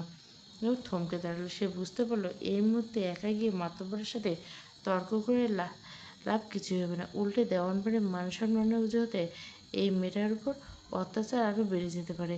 কিন্তু তার মনের ভেতরে এক তীব্র জেদ আর অসন্তুষ্টের দানা বাঁধতে লাগলো। মনে মনে স্থির করলো, এই অন্যায় সে কিছুতে হতে দিবে না। গ্রামের মেঠোপথ ধরে মিনিট 10 পথ পেরোতে চোখে পড়লো দেওয়ানবাড়ির বিশাল গরুর খামার। খামারের চারপাশটা মস্ত বড় কাঁটাতারের বেড়া দিয়ে ঘেরা, আর ভেতরে টিনের বিশাল বিশাল শেড। ভেতরে ঢুকতে নূরের চোখ দুটো যেন ছানা বড়া হয়ে গেল। সারিবদ্ধভাবে দাঁড়িয়েছে শখানেক উন্নত জাতের গাভী আর বিশাল বিশাল সব ষাঁড়। খামারের কর্মচারী কেউ গরু খড় কাটছে, কেউ বালতি করে খাঁটি দুধ দোয়াচ্ছে, আবার কেউ বড় বড় চড়িতে জবান মেখে দিচ্ছে। পুরো খামারের এক অন্যরকম ব্যস্ততা আর কোলাহল। মনি নূরকে ঘুরিয়ে ঘুরিয়ে দেখতে লাগলো। বুঝলো ভাবি, এখানে খাঁটি দুধ আর ঘি প্রতিদিন ভোরে বড় বড় ড্রামে করে শহরে চালান যায়। বড় ভাইজান নিজে হাতে এই খামারের সব হিসাব কিতাব দেখেন। নূর একটা ছোট্ট বাছুরের সামনে গিয়ে দাঁড়ালো। বাছুরটা ধপধপে সাদা গায়ে চামড়া আর ডাগো ডাগো চোখ দুটো। নূরে খুব মায়া হলো। হাত বাইয়ে বাছুরটার মধ্যে আলতো করে হাত বুলিয়ে দিতে বাছুরটা হাতটা চাটতে লাগলো। নূর খিলখিল করে হেসে বলে, দেখো দেখো মনি, ও এ কেমন সুন্দর করে আমার হাত চাটছে, একদম পুতুলের মতো। মনি হাসতে হাসতে বলে, আরে ভাবে সাবধান, ওই পাশের শেডের যে বড় বড় কালো ষাঁড়গুলো আছে না, ওগুলোর কাছে যাই না, ওগুলো একেবারে রাগি, ঠিক যেমন আমাদের বড় ভাইজান। মনির এই রসিকতায় নূর মুখ চেপে হাসলো। ঠিক তখনই নওশাদ শুকনো খড়কুটো মারিয়ে এসে দাঁড়ালো নূরের ঠিক 3 কদম দূরত্বে। নূর বাছুরটা মাথা থেকে হাত সরিয়ে সোজা হাতে হুট করে নওশাদের মুখোমুখি পড়ে গেল। নওশাদ আকস্মিক উপস্থিতিতে নূরের মুখে খিলখিল হাসি রেখা এক পলকে মিলিয়ে গেল। কাল রাতের স্মৃতিটা তীরের মতো নূরের বুকের ভিতরে এসে বিঁধল। লজ্জায় এর এক অদ্ভুত ধুকপুকানিতে নূরের ফর্সা কপাল গাল নিমেষে জবা ফুলের মতো লাল হয়ে গেল। নূর 1 কদম পিছিয়ে গিয়ে চট করে নিজের শাড়ির আঁচলে টেনে মাথায় বড় একটা ঘোমটা টেনে নিল। মাটির দিকে চোখ নামিয়ে ফেলল। নওশাদ খামারের তদারকি করতেছে। নওশাদের লম্বা ছায়াটা নূরের ছোট্ট অভাবের উপর পড়ল। কাল রাতের ঘোরের পর এই প্রথম দুজনে মুখোমুখি। নূর ও নওশাদ নূরের লজ্জায় আড়ষ্ট হওয়া আর ঘোমটার আড়ালে মুখ লুকোনোর চেষ্টা বেশ উপভোগ করলো। নূরের দিকে একদৃষ্টিতে তাকিয়ে থেকে পাশে দাঁড়িয়ে থাকা মনির উদ্দেশ্যে বলল, মনি, ভর দুপুরে রোদের মধ্যে বাড়ি ছেড়ে এখানে কি করা হচ্ছে? মনি বড় ভাইজানের কড়া গলা কথা শুনে একটু থতমত খেয়ে গেল। হাত জোর করে আমতা আমতা করল, না মানে বড় ভাইজান, ভাবি বিয়ের পর খামার দেখেনি, তাই আম্মা বলছিল একটু ঘুরে দেখতে।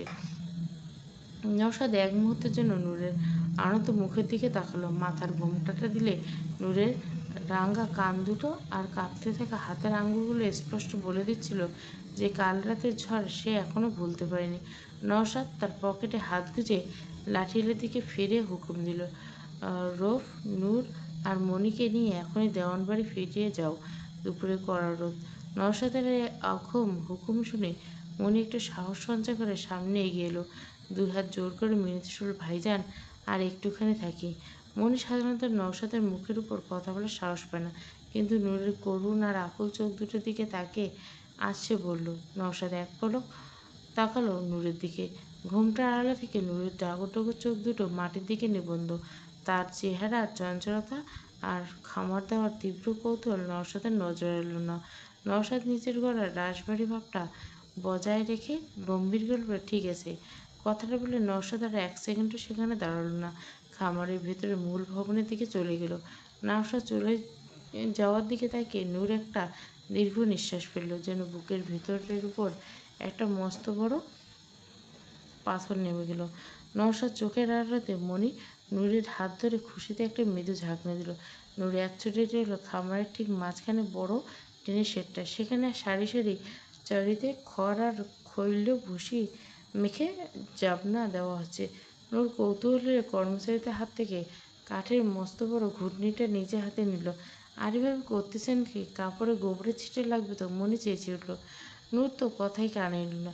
শাড়ির আঁচলটা কোমরে শক্ত করে গুঁজে নিজে জাবনা মাখতে শুরু করলো। ফর্সা কপালে রোদের সাথে সাথে খাটুনির হালকা ঘাম জমতে শুরু করলো। 2-1টা অভদ্র চুল আলগা হয়ে গালে এসে বলল। নূর খিলখিল করে এসে মনিকে বলল, আরে ধুর মুড়ি, দেখো কত মজা, বাপের বাড়িতে এসব তো কোনোদিন করতেই দিত না। ঠিক তখনই পাশে একটা বড় কালো গাভী হঠাৎ জোরে লেজ নাড়া দিয়ে দিতে নূরের সুতি শাড়ির হাতায় আর গালে খানিকটা কাদা আর খড়ের গুঁড়ো ছিটকে দিল। নূর চমকে উঠে নিজের গালে হাত দিয়ে ঢাকলো। মনি সেই দৃশ্য দেখে হাসি ফেটে পড়ল, হা হা, দেখছো ভাবি, তোমারে তো একেবারে খামারের নতুন কামড়া রাখছে, তোমারে আজকে খামারের ম্যানেজার বানিয়ে দিব। তোমার ভাইজান তো নিজে একটা আস্ত রাগী ষাঁড়, তার খামারের গরুগুলো তার মতোই দুষ্টু হয়েছে। ওদিকে খামারের ভেতরে কাঠের দোতলার জানলা দিয়ে নিচে তাকিয়ে একজোড়া তীব্র ও তীক্ষ্ণ চোখ। নওশাদ খাতাপত্রে হিসাব দেখছে ঠিকই, কিন্তু তার মন দৃষ্টি আটকে ছিল নিচের চঞ্চল মেয়েটার উপর। জানলার গিয়ে দিল। নওশাদ অপলক দেখছিল কীভাবে মহাজন বাড়ির আদুরি মেয়ে খামারের সাধারণ কর্মচারীর সাথে মিশিকে খিলখিল করে হাসছে। নূর নিজের গালে লাগা কাদা আর খড়েরগুলো পরিষ্কার করতে করতে মনির দিকে তাকল। মনি, হাসা বন্ধ করে দেখো তা কেমন নোংরা হয়ে গেল। চল ওইদিকে পাশের ঘরে বড় গাদাটার ওইদিকে গিয়ে একটু বসি। খামারে এক কোণে স্তূপ করে রাখা ছিল শুকনো সোনালি খড়ের মস্ত বড় মাচা। নূর শাড়ির আঁচলে এক হাতে সামান্য উপরে তুলে চঞ্চল পায়ে খড়ের মাচার দিকে এগোতে লাগলো। মাচার ঠিক কাছে পড়ে থাকা একটা ধারালো ভাঙা কাঠের টুকরো আর আলগা খড়ের জটলা নূরের ডান পাটা হুট করে আটকে গেল। নূরের গলা থেকে একটা তীব্র আর্তনাদ বেরিয়ে গেল। মাটিতে পড়ার আগে সে কোনো মতে চারের উপর আছড়ে পড়ল। ঠিক তখনই ডান পায়ের গোড়াতে একটা মারাত্মক মোচড় লাগলো। পায়ের পাতায় বেশ কিছুটা কেটে গিয়ে টকটকে লাল বিন্দু টপটপ করে ঝরে পড়তেছিল। ভাবি, ভাবি, কী হলো? মনি এক বুক আতঙ্ক নিয়ে চিৎকার করে নূরের দিকে ছুটল।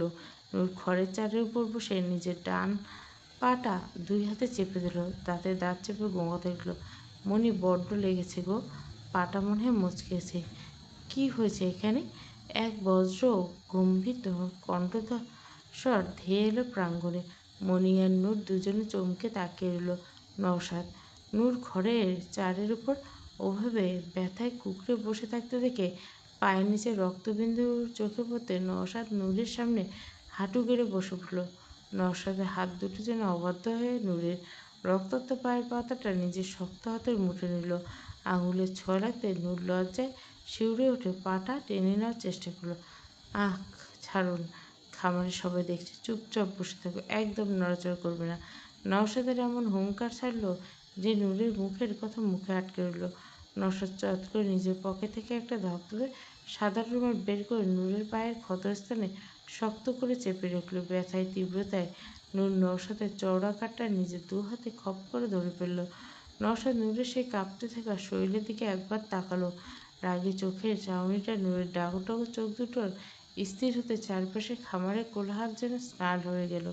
নওশাদ এক ঝটকায় নূরের পিঠের নিচে আর হাঁটুর নিচে নিজের শক্ত দুই হাত গলিয়ে দিয়ে পাজাখোলা করে নিজের বুকের মাঝে তুলল। আল্লাহ, কী করছেন? নামান আমাকে, মনি আছে। নূর লজ্জায় একেবারে কুঁকড়ে গিয়ে নওশাদের বুকের ভিতর মুখ লুকোলো। খামারের কর্মচারীরা মাথা নিচু করে দাঁড়িয়েছে। দেওয়ানবাড়ির বড় ছেলে এইরূপ কেউ কখনো দেখেনি। নওশাদ নূরের কোনো কথাই শুনল না। সে নূরকে নিজের চওড়া বুকের সাথে আরো শক্ত করে পিষে ধরে বড় বড় কদমে খামারের মূল ভবনের দিকে হাঁটতে লাগলো। খুব তো তেজ দেখিয়ে আমাকে রাগী ষাঁড় বলছিলে, এখন এই রাগী ষাঁড়ের বুকে কেন মাথা গুঁজে রাখা আছে? নূর নওশাদের গলার উপর নিজের হাত দুটো আরো শক্ত করে জড়িয়ে ধরে বুকের ধুকপুকুনি শুনতে শুনতে চোখ বুজে ফেলল। ভেতর ঢুকে নওশাদ নূরকে সাবধানে একটা কাঠের ইজি চেয়ারের উপর বসিয়ে দিল।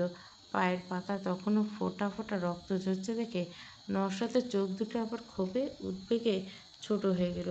নিজেই নিচু হয়ে নূরের মচকানো পায়ের উপর হাত লাগলো। নূর চট করে নিজের শাড়ির আঁচল দিয়ে পাটা আড়াল করার চেষ্টা করল। আপনি বাইরে যান, মনিকে ডাকুন, সে এসে আমাকে ধরবে। খামারের সব মানুষ কেমন করে তাকাচ্ছিল দেখছিলেন না? নওশাদ নূরের অবাধ্য হাত দুটো এক ঝটকায় সরিয়ে নিয়ে মচকানো গোড়ালিটা নিজের শক্ত মুঠোয় পুরল। নওশাদের স্পর্শে নূরের সারা শরীর যেন এক বিদ্যুৎ তরঙ্গ খেলে গেল। নওশাদ আলতো করে নূরের মচকানো পায়ের জয়েন্টে এক মৃদু চাপ দিল। আহ মাগো! নূর ব্যথায় কেঁদে উঠে চোখ থেকে টপটপ করে জল গড়িয়ে পড়ল নওশাদের হাতে। হাড় নিজের জায়গায় বসেছে। নূর তীব্র অবশ করা টানে ব্যথা যেন এক লহমায় ম্যাজিকের মতো হালকা হয়ে গেল। নূরের ফর্সা কপালে তখন ব্যথার বিন্দু বিন্দু ঘাম ঝরছে, কিন্তু এতক্ষণে সেই অবসাদহীন কষ্টটা আর নেই। নওশাদ নূরের পায়ের ক্ষতটা সাদা রুমাল দিয়ে বেঁধে দিয়ে উঠে দাঁড়ালো। খানিক বাদে নওশাদের হুকুমে খামার বাড়ি গাড়ি ঠিক করা হলো নূরকে বাড়ি পৌঁছে দেওয়ার জন্য। মনি ততক্ষণে হন্তদন্ত হয়ে ভিতরে এসে নূরের পাশে বসছে। নওশাদ নিজে দাঁড়িয়ে থেকে নূরকে গাড়িতে তুলল। গাড়ি চলতে শুরু করতে নূর জানলার পর্দাটা সামান্য সরিয়ে পেছনে তাকালো। নওশাদ তখনও খামারের ফটকে হাত দুটো বুকের উপর বেঁধে ওভাবে দাঁড়িয়ে নূরের দিকে তাকিয়ে লাগলো। মনি নূরের গাল টিপে হেসে বলল, কী গো ভাবি, বড় ভাইজানের উপর তো তো দেখছি চোখই সরতেছে না। নূর মনির দিকে তাকিয়ে চোখ বড় করে, ধুর মনি, তোমার মুখে কিছুই আটকে না, আমি ওনার কথা ভাবছি না। মুখ দিয়ে নওশাদের কথা ভাবছে না বললেও নূরের মন জুড়ে আছে নওশাদ। দেওয়ান আষ্টেপৃষ্টে জড়িয়ে গেছে। নূর নিজের ঘরের বারান্দার চেয়ারে এসে বসল। পায়ের মচকানো ভাবটা নওশাদের জাদুঘরি টেনে একদম হয়ে গেল। কাটার জায়গাটা, রুমালটা তখনও বাঁধা, আঁচলটা সামান্য ঠিক করে চোখ দুটো বুজে একটু জিরিয়ে নিয়েছিল। ঠিক তখনই বারান্দার কাঠের মেঝেতে একটা অচেনা খসখসে পায়ের আওয়াজ পেল। নূর ভাবলো হয়তো মনি এসেছে। চোখ নামালো মনি, কিন্তু কোনো উত্তর এলো না। উল্টে নূরের খুব কাছে একটা কড়া সস্তা তামাকের গন্ধ পাওয়া গেল। নূর চমকে চোখ মেলতেই তার বুকের ভেতরটা ঘেন্নায় গুলিয়ে উঠল। তার সামনে দাঁড়িয়েছে শাকিল, নওশাদের ফুফুতো ভাই। ফুফুজান সকালে ঢাকা চলে গেল। শাকিল নাকি চরের কোনো এক দালালি কাজে উছিলায় দেওয়ান বাড়ি আরও 2 দিন থাকার নাম করে রয়ে গেছে। লোকটার স্বভাব যে সুবিধার না, তার নূর প্রথম দিনে ওনার চোখের চাহনি দেখে টের পেয়েছিল। আজ ভর দুপুরে নির্জনে অন্দরমহলে নূরকে একা পেয়ে শাকিলের চোখের কোণে এক কুৎসিত কামাতুর নজর চকচক করে উঠছে। নূরের বসার ভঙ্গি আর শাড়ির আলগা হয়ে যাওয়া আঁচলের দিকে এমন এক কোন নজরে তাকাচ্ছিল যা নূরের সারা শরীরে এক তীব্র ঘৃণার স্রোত বয়ে দিচ্ছিল। নূর ঝট করে চেয়ার ছেড়ে উঠে দাঁড়িয়ে শাড়ির আঁচলটা শক্ত করে বুকে জড়িয়ে নিয়ে গলার স্বর যতটা সম্ভব শক্ত করে বলে, শাকিল ভাই, আপনি এখানে কেন? কোনো দরকার থাকলে বাইরের বৈঠকখানে গিয়ে বসুন। শাকিল সরু চোখে এক নোংরা হাসি আসলো। এক কদম এগিয়ে এসে নূরের খুব কাছাকাছি দাঁড়িয়ে বলল, আরে ভাবি, এত রাগ করে না। বড় ভাইজান তো চরের জানোয়ার, সারাদিন শুধু লাঠি আর বন্দুক বোঝে। তোমার মতো এই কলি রূপের কদর কি ওই রাগী মানুষটা বোঝে? আজ বাড়িতে কেউ নেই, একটু কাছে আসো না। কথাটা বলে শাকিল অন্তত ধৃষ্টতার সাথে হাত বাড়িয়ে নূরের ফর্সা হাতটা খপ করে ধরে ফেরার চেষ্টা করলো। নূরের শরীরের উপর হেলে পড়ার জন্য এক কদম এগিয়ে এলো। শাকিলের কুৎসিত স্পর্শ নিজের গায়ে লাগার আগেই নূরের ভিতরে আত্মসম্মান এক লহমে ফুঁসে উঠল। সে এক সেকেন্ডও দ্বিধা করল না। নূর নিজের সর্বশক্তি দিয়ে শাকিলের চওড়া বুকে 2 হাত দিয়ে এক মরণাপন্ন ধাক্কা দিল। হাতছাড়া লম্পট! নূরের আকস্মিক তীব্র ধাক্কাটা শাকিল একেবারে আশা করেনি। সামলাতে না পারে পিছনের দিকে উল্টে গিয়ে বারান্দার শক্ত কাঠের মেঝের উপর ধপাস করে আছাড় খেয়ে পড়ল। পিঠে আর কোমরে চোট পেয়ে শাকিল ব্যথায় কাঁকিয়ে উঠল। কিন্তু নূরের ভেতরে রাগ তখনও শান্ত হয়নি। তার ফর্সা মুখটা অপমানে আর ঘেন্নায় একেবারে থমথমে। ডাগর চোখ দুটো দিয়ে যেন আগুনের ফুলকি বেরোচ্ছে। এই কুৎসিত লোকটা তাকে ছোঁয়ার সাহস পায় কী করে? নওশাদের স্পর্শে যে পবিত্র ছিল এই লোকের চাহনি, তার চেয়ে 1000 গুণ বেশি অপবিত্রতা। নূর এক পলক দরজার দিকে তাকালো। সেখানে রাখা ছিল নওশাদের একজোড়া চামড়ার ভারী চটি। নূর এক ছুটে গিয়ে ভারী চামড়ার জুতোটা নিজের হাতে তুলে নিল। শাকিল মেঝে থেকে পুরোপুরি ওঠার আগে, কিছু বুঝে ওঠার আগে, নূর জুতাটার শক্ত তলাটা দিয়ে শাকিলের পিঠে, কাঁধে আর মুখে সামনে পেটাতে লাগলো। তোর এত বড় সাহস, তুই আমার গায়ে হাত দিতে আসিস? অন্দরমহল ঢুকে তুই এত বড় কুৎসিত খেলা খেলবি? আজ তোকে আমি মেরেই ফেলবো। ভারী চামড়ার জুতাটা এক একটা ঘা শাকিলের পিঠে আর গালে পড়তে লাগলো। শাকিল নিজের 2 হাত দিয়ে মুখ ঢেকে মেঝের উপর গড়াগড়ি খেতে খেতে আত্মনা, আরে ছাড়ো, ভুল হয়ে গেছে, মরে গেলাম, আর করব না। নূর যেন আজ সাক্ষাৎ রণচণ্ডী। সে নিজেকে সমস্ত শক্তি দিয়ে শাকিলকে ইচ্ছেমতো পিটিয়ে একেবারে আধমরা করেছিল। লোকটার পুরুষালী দম্ভ নূরের চণ্ডীরূপের সামনে এক নিমিষে ধুলোয় মিশে গেল। পেটানো শেষ করে নূর জুতোটা মেঝেতে ফেলে চেয়ে হাঁপাতে লাগলো, লম্পট, এখান থেকে দূর হ, না হলে সবাইকে ডাকবো। শাকিল নিজের গালে আর পিঠে জুতার কালশিটে দাগগুলো হাত দিয়ে চেপে দিল। কুকুরের মতো লেজ গুটিয়ে এক দৌড়ে বাইরে পালিয়ে গেল। জানে নূর সবাইকে ডাকলে শাকিলের অবস্থা খারাপ হবে।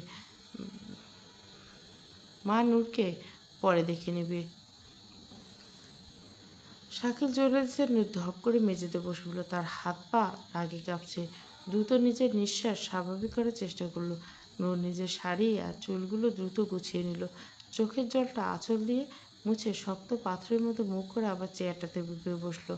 বারান্দার মেঝেতে মস্ত বড় একটা শীতল পাটি বেছানো। সেখানে নওশাদের মা চাচি রাবেয়া বসে আছে। রেশমা একটু সুস্থ বোধ করে ওনার পাশে এসে দেওয়ালে পিঠ দিয়ে বসেছে। নূর আর মণি ওনাদের একটু তফাতে বসেছে। একটা সুতি কাপড় পাড় ধরে বসেছে। পটির মাঝখানে সাজানো নানা রঙের সুতা সুই আর সাদা ধবধবে সুতির থান কাপড়। রেশমার আসন্ন সন্তানের জন্য শাশুড়িরা নিপুণ হাতে নবজাতকের কাঁথা সেলাই করছে। রেশমা বলল, আম্মা, কাঁথার নকশাটা কিন্তু বড্ড সুন্দর হয়েছে। এই লতাপাতার মাঝখানে একটা ছোট্ট পাখি এঁকে দিলে আরও ভালো লাগতো। নূর চট করে রেশমার দিকে তাকে বলল, রেশমাবু, আপনি চিন্তা করবেন না, আপনি শুধু বলুন কী পাখি আঁকতে হবে, আমি নিজে পেন্সিল দিয়ে এঁকে দেবো। বাপের বাড়িতে আমি অনেক নকশি কাঁথার উপরে এঁকেছি। চাচি শ্বশুর খুশি হলেন।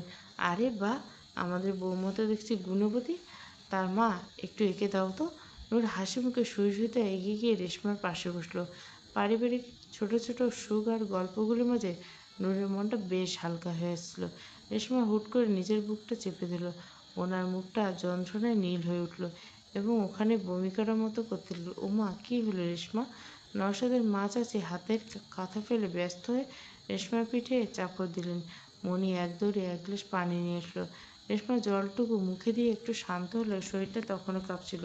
অন্তত ক্লান্ত করে বলল, আম্মা, দুপুরের পর থেকে ভেতরটা কেমন মোচড় দিয়ে উঠছে, মাথাটা ঘুরতেছে, চোখ মেলতেই পারছি না।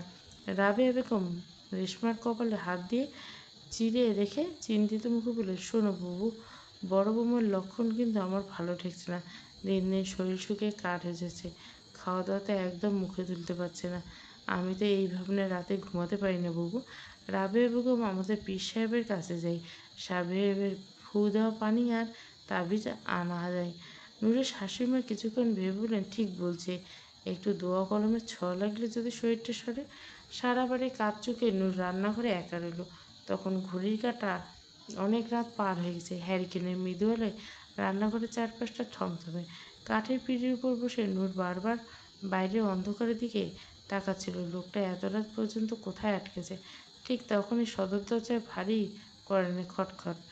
নূর চট করে বসা থেকে উঠে দাঁড়ালো। আঁচলটা ভালো করে গায়ে জড়িয়ে নিয়ে হারিকেন হাতে দ্রুত পায়ে উঠোনে পেরিয়ে সদর দরজার দিকে এগিয়ে গেল। দরজা খুলতে বাইরে কালচে অন্ধকারে বুক চিরে ভেতরে প্রবেশ করলো দীর্ঘ অবয়ব, চওড়া অবয়ব নওশাদ দেওয়ান। পরনে পাঞ্জাবি ধুলোমাখে আর ঘামে কিছু লেপটেছে। হাতা দুটোও এখনো কোনোই পর্যন্ত গোটানো। নওশাদকে দেখতে নূরের বুকের ভেতরটা আবার অবাধ্য ড্রামের মতো ধক করে উঠল।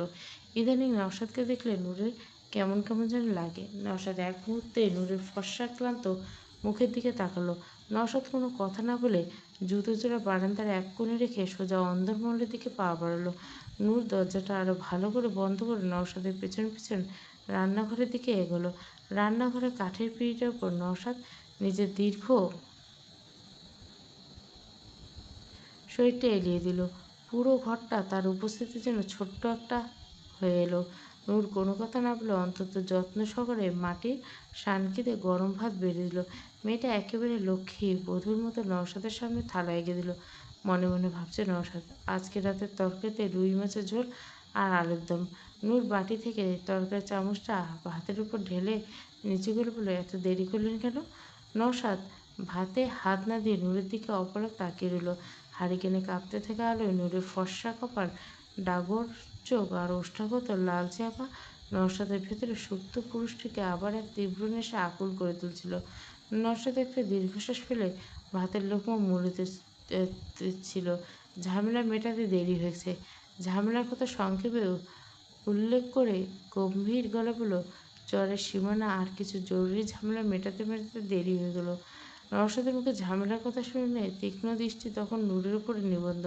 এই নিঝুম রাতে আলো আঁধারিতে নূরকে একা অপার্থিব পরিমতো রাখছে। সুতির শাড়ি সামান্য আলগা হয়ে নূরের সুডৌল কাঁধের এক পাশটা ছুঁয়ে গেছে। অবাধ্য দু একটা চুল ফর্সা গালে একতারে লেপ্টে গেছে। হ্যারিকেনের হলদেটে আলোয় নূর আকুল ওষ্ঠাধরের উপর আশ্রে পড়ছিল।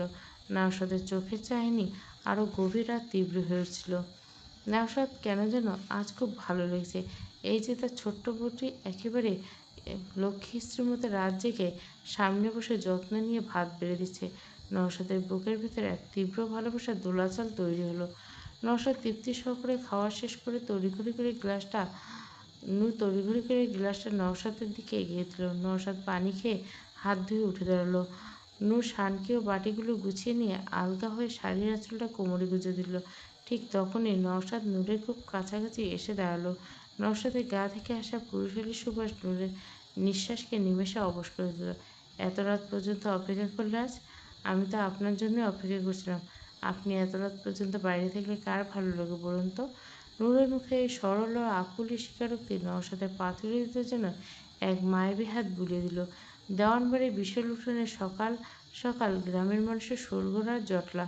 আজ দেওয়ানবাড়ির বড় কথা অর্থাৎ নূরের শ্বশুরমশাই সম্মানিত চেয়ারম্যান সাহেব এক জরুরি সালিসি বিচার সভা রয়েছে। নূর দোতলার বারান্দায় কাঠের রেলিংয়ের উপর নিচে উঠোনের দিকে তাকিয়েছে। উপর থেকে পুরো উঠোনের দৃশ্যটা স্পষ্ট দেখা যায়। চেয়ারম্যান সাহেব ওনার চিরচেরা গাম্ভীর্য রেখে মাঝখানে বড় কাঠের চেয়ারটাতে বসে আছেন। ওনার দুপাশে গ্রামের কয়েকজন মাতব্বর একটু তফাতে দাঁড়িয়েছে গ্রামের এক প্রভাবশালী জোরদার রহমান মিয়া। তিনি ঠিক সামনে হাঁটুতে গেড়ে বসে কাঁপছেন 13-14 বছরের এক কিশোর রাখাল ছেলে, যার চোখ দিয়ে অনবরত জল গড়িয়েছে।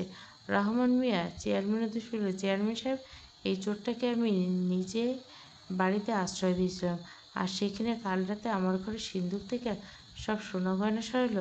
এই চোরের রাখাল জাতি এমন হয়, চুরির রক্ত এদের গায়ে। রাখাল ছেলেটি কান্নায় ভেঙে পড়ে 2 হাত জোর করে বলল, আল্লাহর কসম চেয়ারম্যান সাহেব, আমি গহনা ছুঁইনি। আমি গরিব হতে পারি, কিন্তু চোর না। আমার মিথ্যা অপবাদ দিতেছে। উঠোনে কিছু লোভী মাতব্বর আর রহমান মিয়ার চামচারা চারপাশ থেকে চেঁচামেচি শুরু করল, না না, ওই নিয়েছে, ওরাই এই মালিকের কাছ থেকে সুযোগ পাইলে চুরি করে, এদের কড়া শাস্তি দেওয়া হোক। চেয়ারম্যান সাহেব ওনার হাতের লাঠিটা মেঝেতে চড়ে ঠুকে শান্ত করে বললেন, তারপর গম্ভীর স্বরে পুরো উঠোনে প্রতিধ্বনি, সবাই চুপ করুন। রহমান মিয়া, শুধু কথায় এভাবে কেউ দোষী হয়ে যায় না, বিশেষ করে সে গরিব দেখে তার একতরফা দোষ চাপানো যাবে না। দেওয়ানবাড়ির বিচারে অন্ধের মতো ফয়সলা হয় না। আমি সত্যতা যাচাই করার জন্য আরও কিছু সময় নিচ্ছি। চারপাশ থেকে ফিসফিসানি শুরু হতে চেয়ারম্যান সাহেব সোজা হয়ে বসে ওনার চূড়ান্ত হুকুম শোনালেন। যেহেতু রহমান মিয়া দাবি করছেন গহনা কাল রাতে চুরিয়েছে আর ছেলেটা কাল রাত থেকে ওই চরে যায়নি, তাই আমি আদেশ দিচ্ছি এই রাখাল ছেলেটা যেখানে থাকে সেই কুড়ে ঘরে এখন তল্লাশি করা হোক। যদি কোনো গহনা পাওয়া যায় তবে চোর সাব্যস্ত হবে। চেয়ারম্যান সাহেবের নিরপেক্ষ দুর্দেশ্য আদেশ শুনে রহমান মিয়ার মুখটা মুহূর্তে ফ্যাকাশে হয়ে গেল। দোতলার বারান্দা থেকে পুরো বিচারটা দেখছিল নূর। শ্বশুরমশাইয়ের ন্যায়পরায়ণতা দেখে নূর ওনার প্রতি শ্রদ্ধা আরও বেড়ে গেল। চেয়ারম্যান সাহেবের আকবর দেওয়ান যখন চৌকিদার নির্দেশ দিছিল রাখাল ছেলেটার কুড়েঘর তল্লাশির জন্য, ঠিক তখনই জটলার পিছন থেকে গ্রামের রমিজালে হন্তদন্ত হয়ে সামনে এগিয়েছিলেন। চেয়ারম্যান সাহেবকে কুর্নিশ জানিয়ে রহমানের দিকে এক তীব্র নজর ছুড়ে দিলেন। রমিজালে ভরা মজলিসে সবার সামনে, হুজুর একটু খাড়ান, রাখালের ঘর তল্লাশি করার দরকার নেই। আসল চোর এই রাখাল শ্যামলা না, চোর অন্য কেউ। ওনার কথা শুনে চেয়ারম্যান সাহেব চোখ দুটো সরু করলেন। কী বলতে চাও রমেশ, পরিষ্কার করে বলো। রামিজ আলী রহমান মিয়ার দিকে আঙুল তুলে বললেন, চেয়ারম্যান সাহেব, আজ সকালে আমি যখন চরের উপরে বাজারে কামার সারাতে লোহা কিনতে গেছিলাম, তখন আমি নিজ চোখে দেখেছি এই রহমান মিয়ার আপন শালা কুদ্দুস ওখানে বড় গয়নার দোকানে সোনা গয়নাগুলো বিক্রি করছে। রামিজ মিয়ার এই বিস্ফোরক জবানবন্দি শোনা মাত্র পুরো উঠোন যেন বোম ফাটল। রহমান মিয়ার পায়ের তলার মাটি সরে গেল। এতক্ষণ ধরে যে মানুষটা রাখাল ছেলেটা বংশ তুলে গালি দিচ্ছিল, সে অপমানে নীল হয়ে গেল। নিজের সম্মান বাঁচাতে এবং চেয়ারম্যান সাহেবের ক্রোধ থেকে বাঁচতে রহমান মিয়া এক মুহূর্ত সময় নষ্ট করলেন না। মজলিসের মাঝখানে দাঁড়িয়ে থেকে ওনার শালক কুদ্দুসকে এক ঝটকায় সামনে টেনে এলেন। রহমান মিয়া নিজের সব রাগ আর অপমান উগরে দিয়ে কুদ্দুসের গেলে ঠাস করে একটা জোরালো থাপ্পড় বসিয়ে দিলেন। ঠাস! হারামজাদা লম্পট, তোর এত বড় সাহস, তুই আমার ঘরে ঢুকে চুরি করছিস? আজ তোর জন্য আমার মুখ পুড়ল। রহমান মিয়া সামনে শালককে মারতে গেলেও নিজের গা বাঁচালেন। কুদ্দুস গালে হাত দিয়ে কেঁদে বললেন, দুলাভাই, ভুল হয়ে গেছে। থামুন রহমান মিয়া। চেয়ারম্যান সাহেব বাঘের মতো গর্জে উঠে নিজের হাতের লাঠিটা মাটিতে ঠুকলেন। তারপর গুরুগম্ভীর আওয়াজে রহমান মিয়াকে থমকে দাঁড়িয়ে কাঁপতে লাগলেন। চেয়ারম্যান সাহেব আসন ছেড়ে দাঁড়িয়ে অত্যন্ত কঠোর গলায় বললেন, এক নির্দোষ গরিবের উপর চুরির অপবাদ দেওয়া, এর চেয়ে বড় কোনো অপরাধ কিছু হতে পারে না। এক অনাথ ছেলেকে মিথ্যে কলঙ্ক দেওয়ার অপরাধে আপনাকে আজই পঞ্চায়েতের তহবিলে 1000 টাকা জরিমানা দিতে হবে। আর ওই গহনা আজ বিকেলের মধ্যে উদ্ধার করে ওই রাখাল ছেলেকে তার অপমানের ক্ষতিপূরণ হিসেবে 100 টাকাও দিতে হবে। আর কুদ্দুসকে বেঁধে চরের পুলিশের হাতে সম্পাদক করা হোক। চেয়ারম্যানের এই যুগান্তরী কঠোর শাস্তি শুনে পুরো উঠোনের মানুষ সমন্বয়ে ওনার জয়ধ্বনি দিয়ে উঠলেন। রাখাল ছেলেটি চেয়ারম্যান সাহেবের পায়ের কাছে এসে কৃতজ্ঞতা কাঁদতে লাগলেন। দোতলার বারান্দা থেকে এই পুরো দৃশ্য দেখে নূরের বুকটা এক অজানা শান্তি ভরে উঠল। রোদ আচানক মিলিয়ে গিয়ে আকাশের এক কোণে থমথমে কালচে মেঘ জমতে শুরু করলো। হাওয়া বদলে গিয়ে ধেয়ে আসছে এক চিলতে ঠান্ডা বাতাস, যা বৃষ্টির পূর্বাভাস দিচ্ছে। নূর যখন নিজের ঘরে আয়নার সামনে গিয়ে দাঁড়ালো, আজ নূরের পরনে ছিল সুতি লাল পাড় সাদা আটপৌরে শাড়ি। ফর্সা শরীরে এমনভাবে দাঁড়িয়েছে যা নূরের সুডৌল কোমর আর গিফটের খাঁজ এক অপার্থিব মায় ফুটিয়ে তুলছে। ডাগর ডাগর কাজল জড়ানো চোখ দুটো যেন এক শান্ত দিঘির মতো গম্ভীর, নাক দুলছে সোনার আলো। নূর যখন শ্বাস নিচ্ছে তখনই ওষ্ঠাদার খুব কাছে এসে নরকটা আলতো করে ছুটছে, দুই হাত ভর্তি রেশমি কাচের লাল সবুজ চুড়ি। নূর হাত নাড়াচাড়া করতে তার চুড়িগুলো রুনঝুন শব্দে পুরো ঘরে এক মিষ্টি সুরের সৃষ্টি হলো। পিঠের উপর মেলে দেওয়া মেঘবরণ লম্বা তেজ নূরের রূপের মাঝে এক তীব্র সৌন্দর্য, যে কোনো পুরুষের বুকে ঝড় তোলার জন্য যথেষ্ট। নূর বারান্দায় এক কোণে এসে দাঁড়ালো শুকনো কাপড়গুলো তোলার জন্য। ঠিক তখনই আকাশটা মস্ত একটা গুড়গুড় করে ডেকে আসলো। এক পলকে ঝমঝমিয়ে প্রথম বৃষ্টি বাতাসের ঝাপটায় বারান্দার ভেতর পর্যন্ত বৃষ্টির ছাট চলে আসলো। নূর শাড়ির আঁচলটা সামনে নিয়ে কাপড়গুলো জড়ো করছে। ঠিক তখনই দরজা পেরিয়ে অন্দরমহলে উঠোনে বারান্দায় সিঁড়ির মুখে এসে থমকে দাঁড়ালো এক দীর্ঘ অবরোধ। নওশাদ দেওয়ান। বারান্দায় মুখে পা রাখতে নওশাদের তীক্ষ্ণ চোখজোড়া স্থির হয়ে নূরের উপর। আটপৌরে করে লাল পাড় সাদা শাড়ি নাকে দুলতে থাকা সাবেকি নোলক নওশাদের ভেতরে সুপ্ত পুরুষটিকে এক লহমায় অবশ করে দিল।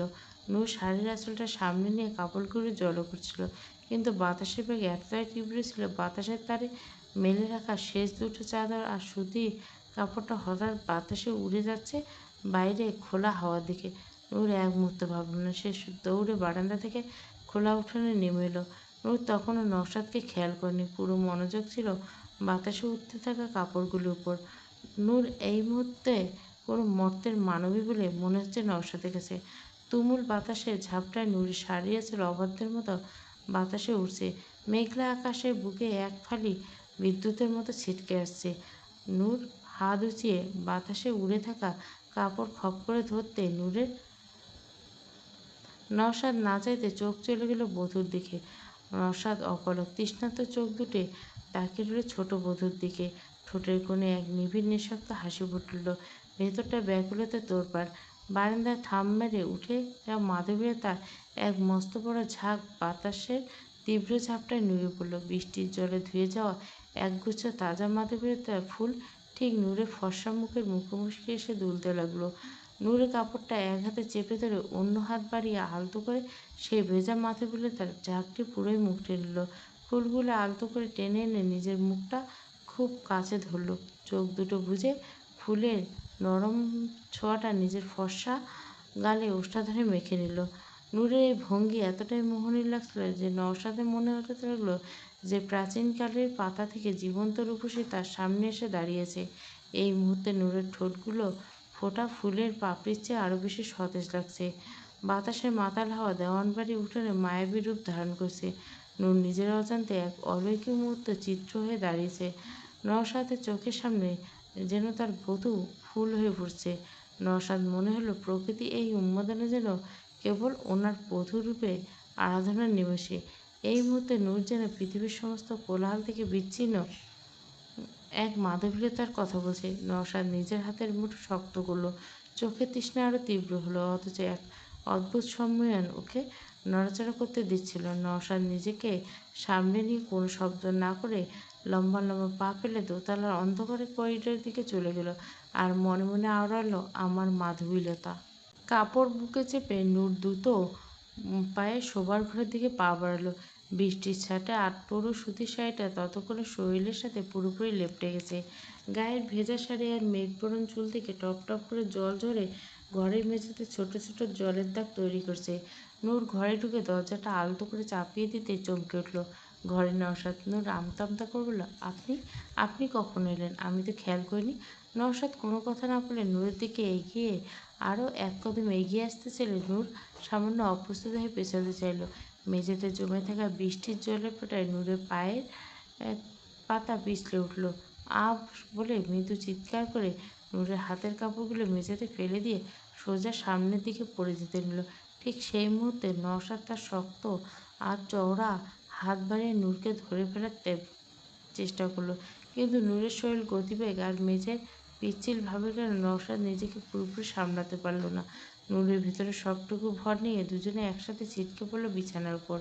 নূর সরাসরি নওশাদের চওড়া শক্ত বুকের উপর আছড়ে পড়ল। চোখ দুটো আতঙ্কে আকস্মিক বড় বড় হয়ে গেল। নূরের ফর্সা কপাল নরম চিবুক নওশাদের পুরো শরীর শক্ত বুকের সাথে মিশে গেল।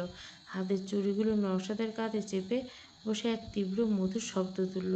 দুজনের দ্রুত নিঃশ্বাস একে অপরের মুখে আছড়ে পড়ছিল।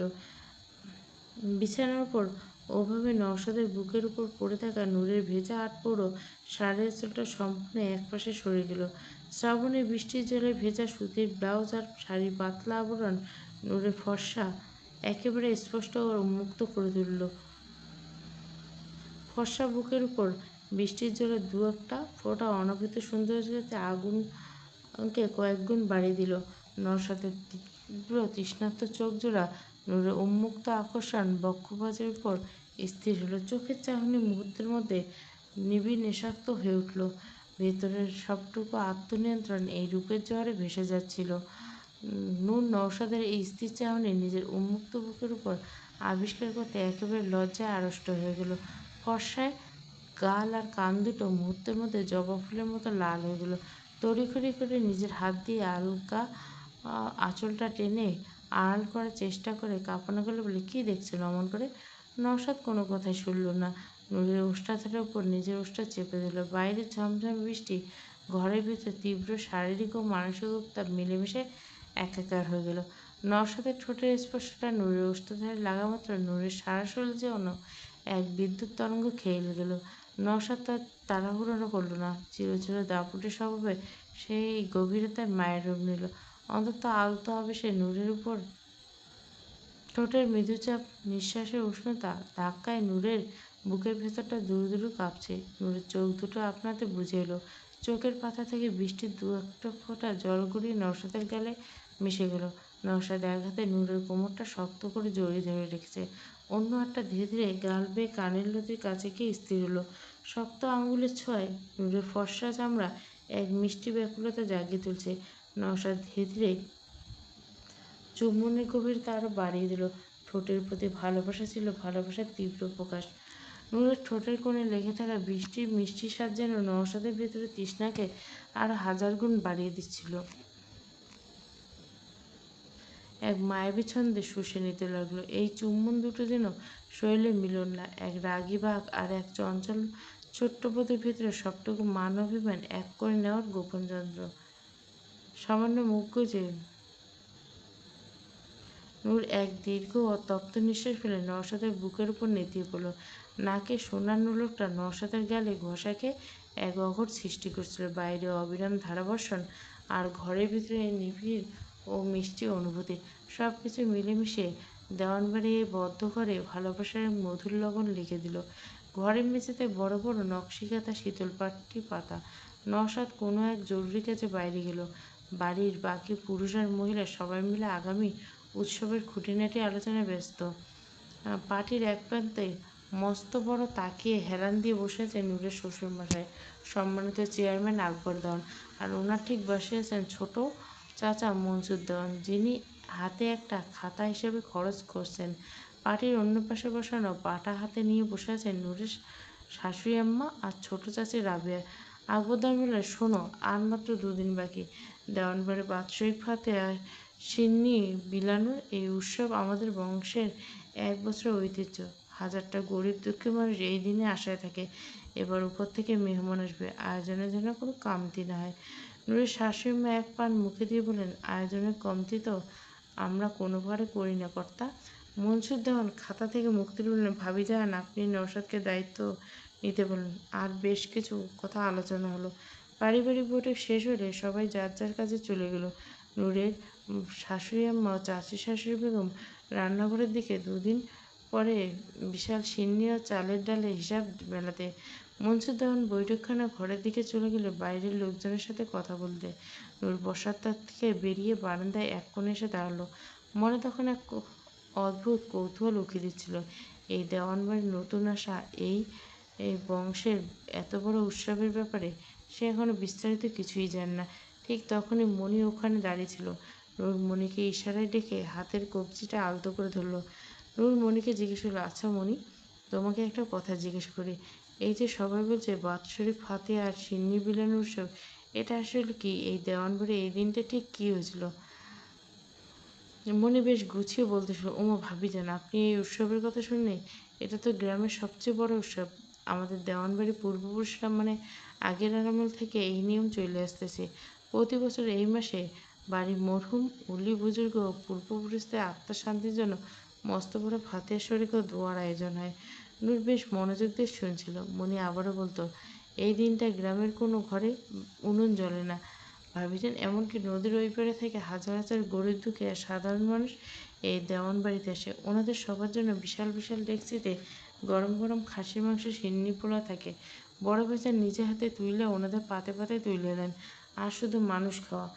আজ এই দিন যত গরিব ওনাদের সবাইকে নতুন কাপড় আর নগদ টাকা দান করা হয়। মনি আবার বলল, তবে হ্যাঁ ভাবিলেন, উৎসবের দিনে আনন্দ যেমন থাকে খাটনি তেমন। শত মেহমানেরা মাতব্বরে আসে। মনির মুখের উৎসবের বিশালতা ও স্বামীর নওশাদ দেওয়ানের এই মহানুভূতির কথা শুনে নূরের বুকটা এক অজানা গর্বে ভরে উঠল। যে মানুষটা সে বাইরে এত কঠোর আর রাগী দেখে, সে ভেতরটা দিক থেকে চরের মানুষের জন্য এতটা দয়ালু। নওশাদের প্রতি মনের ভেতরে ভালোবাসা যেন আরও এক ধাপ গভীরে নিয়ে নোঙর ফেলল। মধুর ও লগন পর্ব ২। পুরো গল্পটা প্লেলিস্টে। আমি, মধুর ও লগন, চৈত্রের সন্ধ্যায় আর কলঙ্কের কারুকার্য, এই তিনটা গল্প কন্টিনিউ করব। আর সাজের মায়াটা শেষের পথে।